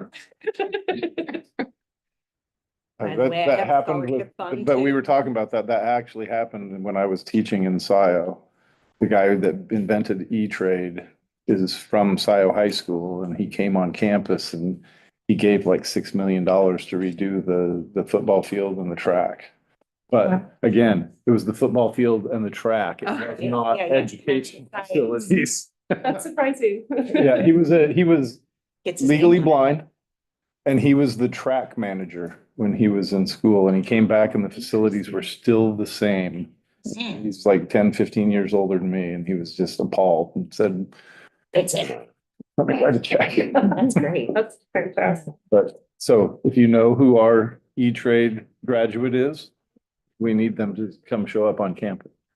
Well, I will say we have had some mighty talented students Yes, come we out did. of this high school who have done some major things, and I don't know where that puts them in their financial status, but I can imagine that they're not doing poorly.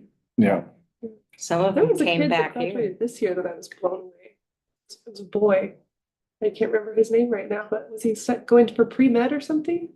Does anyone remember that? Well, I know we've had a couple who have gone pre-med, so. I mean, I was just impressed. You don't hear about that very often around here, so I was like, wow. He just seemed like he had a long list of accomplishments. Do you remember? No, but I had fun hearing at homecoming, like, Well, Oh, you were. right? Nathan. Do you? Nathan, Malamud, yeah, Malamud, yeah. that kid could do literally anything at top level. I mean, just. Mhm. Yep. Yeah, We have them. yeah. I remember at graduation, there was one kid where I was like blown away by his accomplishments. I was really Yeah. happy to see it. Probably Nathan, yeah, that guy was, Well, it was this year. oh, I think okay. Nathan was a few years ago.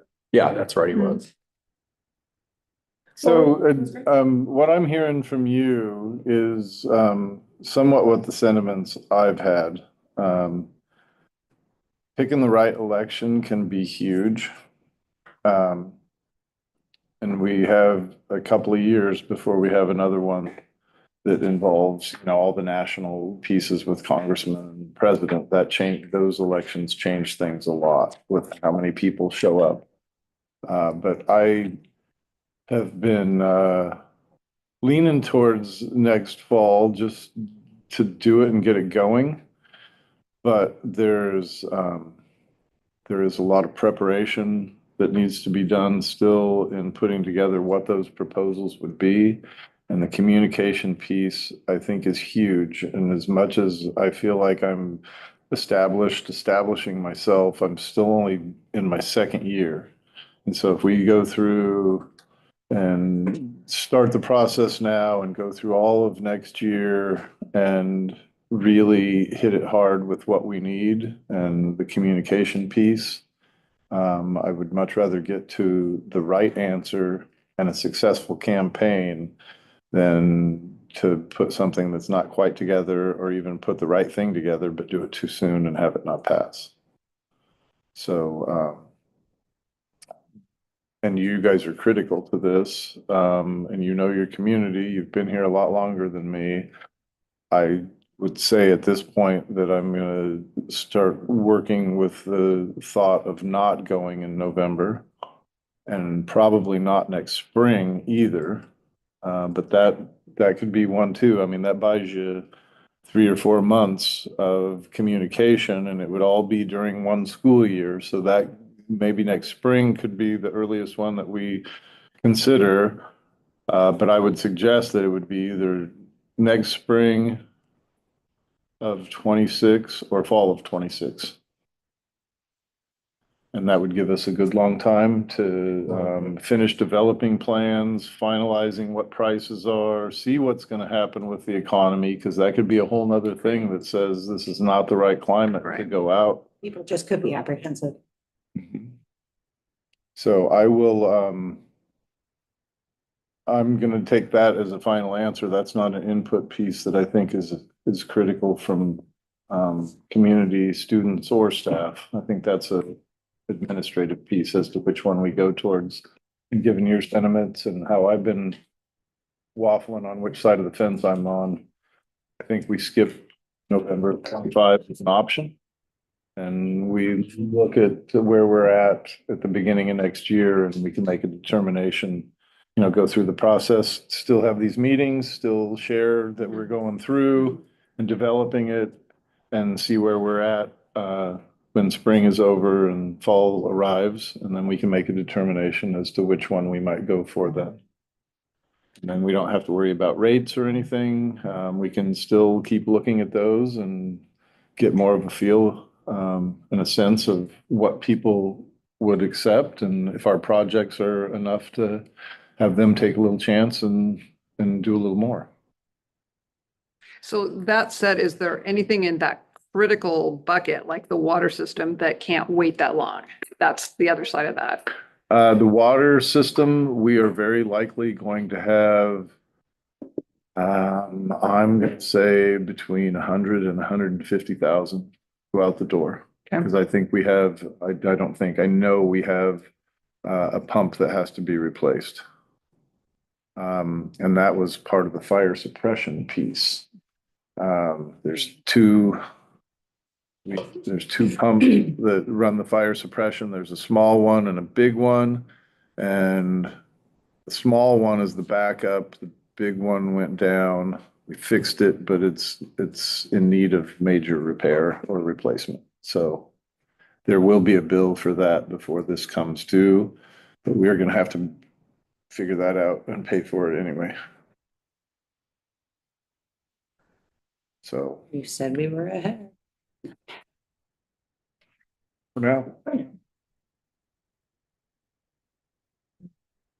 Okay, so that does a lot at answering questions, if you're all good with that. There wasn't nothing to approve or vote on. It was an opportunity to get your input and help those of you that weren't on the committee become more aware of what we're doing and what our options are.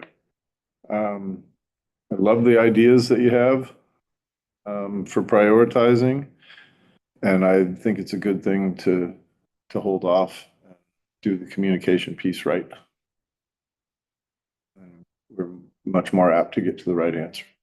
When you do the community meetings, are you using like some of these same visuals or? Yep, I'm gonna give them a lot of the same things. Okay. That's what was provided to the probably won't be given the email and Mhm. those things, Mhm. although they're now a public record. Somebody could ask for them and look at them. Mhm. But I'll probably give out the highlights, Mhm. the maps, the costing, the potential rates. And I'll go through and look and make sure that there's no extra information that they don't need. Mhm. I'd like you guys to have everything so that you can be aware of it, but there's probably some fluff in there that doesn't need to go out to the public.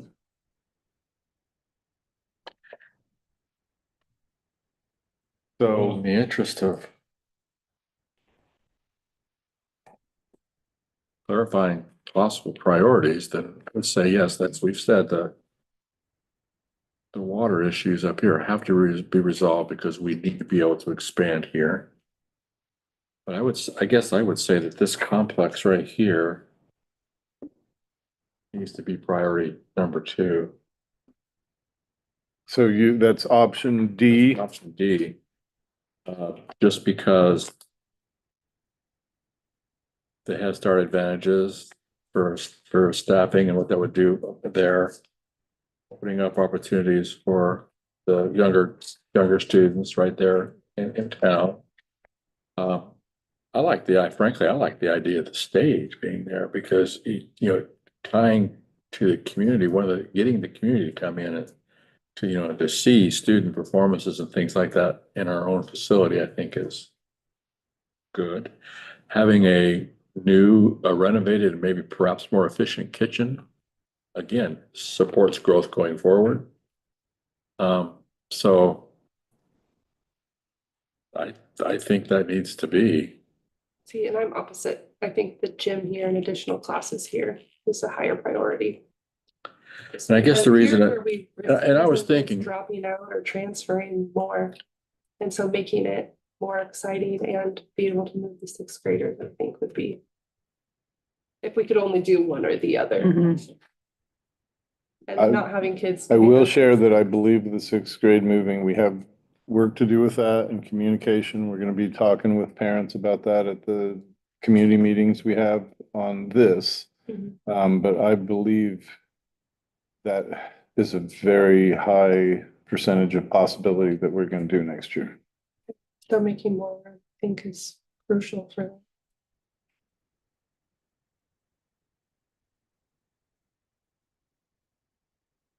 I, I don't disagree. I was thinking more in terms of if it falls into your bright shining category, for people who live in Port Orford, seeing something that they can identify with. The school culture and the vibrancy that it provides for that community. I kind of thought was Yeah. I don't disagree. I don't disagree with what you're saying either. So. And wherever the new gym happens, it'll be helpful. Yeah. Just one more would have made a whole other world of difference. Okay, so I want you to keep going and give me your priority too, because I've heard Bob's top priority, I've heard Angel's top priority. If I could get your top priority on next step. And then if there's anything else you want to discuss, we will. And if that's good at that point, we can call the meeting. So, I'd say the water and then the fire safety, hazard suppression is Right. one of those things that's a big deal. what would it be after that? Because you guys have all pretty much said that those safety, security, essential infrastructure things are at the top of the list. What would be your shiny? I would say here, because I think that we have the space to leverage both new classrooms and pull-out spaces. And that You were definitely on board with a gym somewhere, you said. it doesn't matter where it is, but I do think. Just give me a that option than where it was. Having the gym at Driftwood makes that facility able to host, and that creates a different performance for that school and the region, not just the community. But then I do think that here having additional classroom and pull-out spaces would support where I think it's as a unique school district, we're going to have to do the dance of this year, we have 40 in this class. Next year, we're gonna have 12. Three. And it's not, 3, it'll 17, just 32. be consistently inconsistent. And you're going to have to push that population around according to whatever it is. So having flexible space at both. Yeah, but providing a little bit more classroom space and a little bit of pull-out space here might be greater use. Whatever that other gym is. Very It'd be good. nice to be able to host, especially for middle school. I think that we have been going up for club basketball up to Bandit. So that I know it's not school, but Yeah. we'd be able to host Yep. club also. And have people using our facilities and seeing what a great space it is. Yes, indeed. Very good. Otherwise, I'm gonna say outdoors, wetlands. I like having those pullout spaces better developed, more intentional, while remaining wild and safe. I think if you can tie in any of the grants that we've gotten for the orchard towards any of the programs that we have existing staff maintaining and possible income through future grants, those are the places where I'd be more free to put money because you've got people doing things. Very good. Judy, Carol? You want to go first? I can go first. I can't form a strong opinion either way. I think I agree with everything everybody said, and I don't feel like I have the personal knowledge to say the Driftwood project, the high school project. I would love to see some combination of the two. But to me, I think it really depends on what the most compelling thing is that we hear from the community and what's going to keep the community engaged and happy and comfortable with schools. Seems like that's probably the priority after we do the safety and health stuff. What would excite Mhm. our local community? Yeah, I don't have the answer for that. But I really like, By the time we're done with this process, we. yeah, okay, perfect. Excellent. Perfect. All right. Judy? Okay, so I'll just put it out there. I am greedy and I want it all. And so I'll start off with that. But for me, I think balancing out what Driftwood is and what the high school is, that I'm leaning more towards the high school Pacific. And the reason for that is because I think that at Driftwood, while it's not like there's whole bunches of spaces and things like that, Driftwood can still work. And especially if the sixth grade is no longer at Driftwood, teachers may not get to have whole classrooms to have as a workroom and things like that, but they have survived without that before. Carol and I spent a year where we went to the hallway to work with small groups because everybody, was so spread out and Yep. consolidated. So it can work. Not saying it's the best, but at the high school, especially as we're continuing to move those middle school grades up here, it's not so much the number of classrooms we have as to the uses that those classrooms need. And so moving another grade level up here, that's that middle school grade level, we're increasing the need of increasing the classrooms because of the purpose that the classrooms are used for. And I want the gym at the high school. I don't want another gym at Driftwood. I want another gym at the high school. And the reason for that is my experience with tournaments and things like that. It centralizes having a tournament when you have two gyms, that you can have your varsity level and your junior varsity level, or whatever way you're doing your tournaments and things like that. You have two gyms to be able to run your games, which makes it less expensive for the visiting teams that are coming, which makes your tournament more enticing than a tournament where they're having to spend days to get all of the games played, which is a minor thing, I know, but I think of it that way. It's more central when you have a middle schooler and a high schooler, that when they're having their practices and you have two gyms, you're going to the same place for those two gyms, rather than if you're in Langlois, you're already driving the 10 minutes to get here for the one gym, and then you're adding another 10 or 15 minutes to take your middle schooler to Port Orford for another gym. And that is time and gas and use of a car, and you may not have the best car and you may not have the best tires. I think the high school is the more central location within our district. And I think to put our investment here is a good place of being mutual for the Langlois and the Port Orford community as a whole, for the services and the needs of all of their kids and their families and things. And so I'm chalking on a lot of words, but I would say that I think that our first thing after the needed things and stuff, my next place to go would be the high school. You know, what you could add to that is the assessment report that shows that the EHS facilities in worse shape than the Driftwood. Yeah. Yeah, That'll be that's a good point. That'll be a selling point. You're Yeah. trying to make the case. And where are we losing our students? Is it north or south? It's north. Yeah. Right? Yeah. We're losing them to north, so if we Point put two.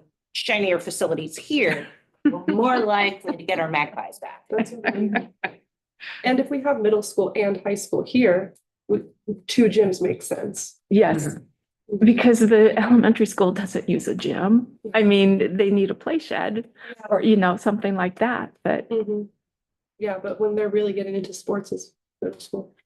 yeah. I mean, they have a little bit. And so if your middle school gym is still at Driftwood, then you're transporting kids to Driftwood for their after-school practice and then transporting them Yeah, back, so. keep them in one spot. And I think it also gives more opportunity for that community engagement to more naturally flow. In the elementary level, we have those one-time events like Dr. Seuss Night and your the open house, the parent open house and things like that. And those are kind of basic one-time events that are kind of solitary, whereas at a middle school and a high school level, there are a lot more activities going on based on the clubs that are in the high school, based on the sports that go on in the high school, and all of that kind of stuff that it gives you a chance to focus and maybe make the best use of your dollars and having the money being at a place supporting the structure and the facilities for that community engagement that tends to happen more on a regular flow basis at the middle school, high school level. And could create, more space for fairs and events and stuff, Mhm.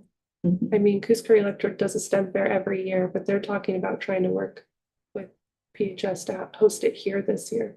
I mean, a double gym. would Yes. be Mhm. Great. Nice. I mean, things like that. So it could be utilized for more than just sports. Yeah, yeah, because it Career is about fair. more than just sports. Right? Any of those. Play community productions, things like that. Well, you don't want the gym floors really to be trodden on by any of the drama stuff. No, but there are tarps and things that can be put down just as they're put down for graduation. Mhm. Job fairs, and other stuff. Yeah. Very good. Thank you.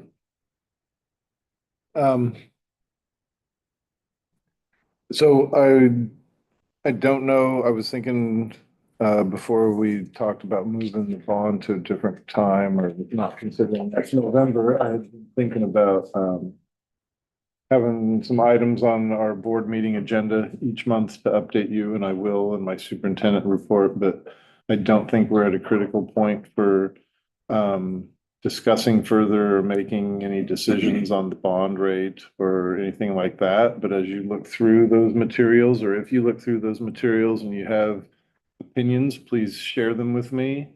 Either personally or at one of our meetings that we're gonna have with the community and such. And then we'll keep putting things together and solidifying plans until we get to a point where we're ready to finalize, which is gonna be a little further down the road, which that helps me.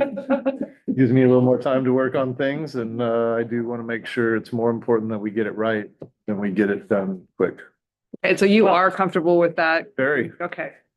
I have opinions both ways, and as much as I often have opinions that don't change, depending on what people share, this is one of those processes that I really am more at the mercy of what people in the community want, because when it comes down to it, I'm only one vote, and where I had to move, I actually don't even get to vote now. So it's much more important that the people who are voting get to the right answer and the right spot and the right process that feels comfortable than what I think.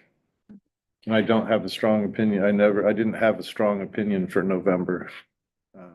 So this is really helpful that you guys do. You're united. It helps.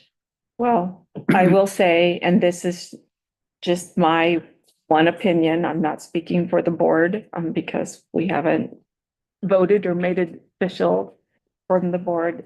I would say that from my perspective, I am looking at the May 26th as being the target. And my reasoning for that is sometimes you can draw things out too long Yes, I don't want to do that. and either. Yep. lose the momentum and all of that goes with Or give something. people too much time to think. Yeah, Yeah. and also, who knows how long this match is available for, and Yep. so, Or if they'll make it. yeah. Well, and that's another good point too, because it's gonna be the first round that's more than 6 million, so there may be more applicants Mhm. for that one. And I think when we first went out, there were many districts that didn't get it. I mean, like 2/3 of them that applied didn't get it because so many people were going for it. That so many people have gone out for bonds and used that now, that it's usually if you go out for it, you're pretty certain you're gonna get the match. But Mhm. that would be another consideration. Yep, So for me, that's where I'm going. I'm thinking of May. of Very good. 26. Do we have any visibility of anything else that's going on in the Port Orford community bond or levy wise? Is there anything else? I mean, I know there's the sheriff's levy that would be coming up this spring, but it just seems like we might, if there's any strategy there as to. I am in Get behind contact it. with Melissa at the city to Okay. make sure that we're not conflicting. Okay. I don't think we would be in the May. Mhm. There was potential, I can't remember what she was thinking about, but anyway, I'm working with her because I Okay, consider that. Yeah, because I know there's always If we watershed put and a if we lot put of. our bond with going 5 on. other people, then that can be Right. 6 easy no's for Right, somebody. right, exactly. Okay. All right, well, thank you very much for your Saturday morning and afternoon. And I'll put this together. I'm gonna send you a copy of the notes, all of you, so you put down, and put in there. And then I will use some of this, like I say, in my meetings with community and staff. And we have a little more time to come up with a final answer. All right, Great, thank you. thank you. Then meeting's adjourned unless anyone disagrees. Item EI. Know what this is supposed to be Yes. about, but it's in here, Like that? so I'm gonna pass it out. Cool. Oh, this is our, I forgot to, Wow. I'll ask that one at the other one. Didn't quite make that one. Made that one. 59 feet.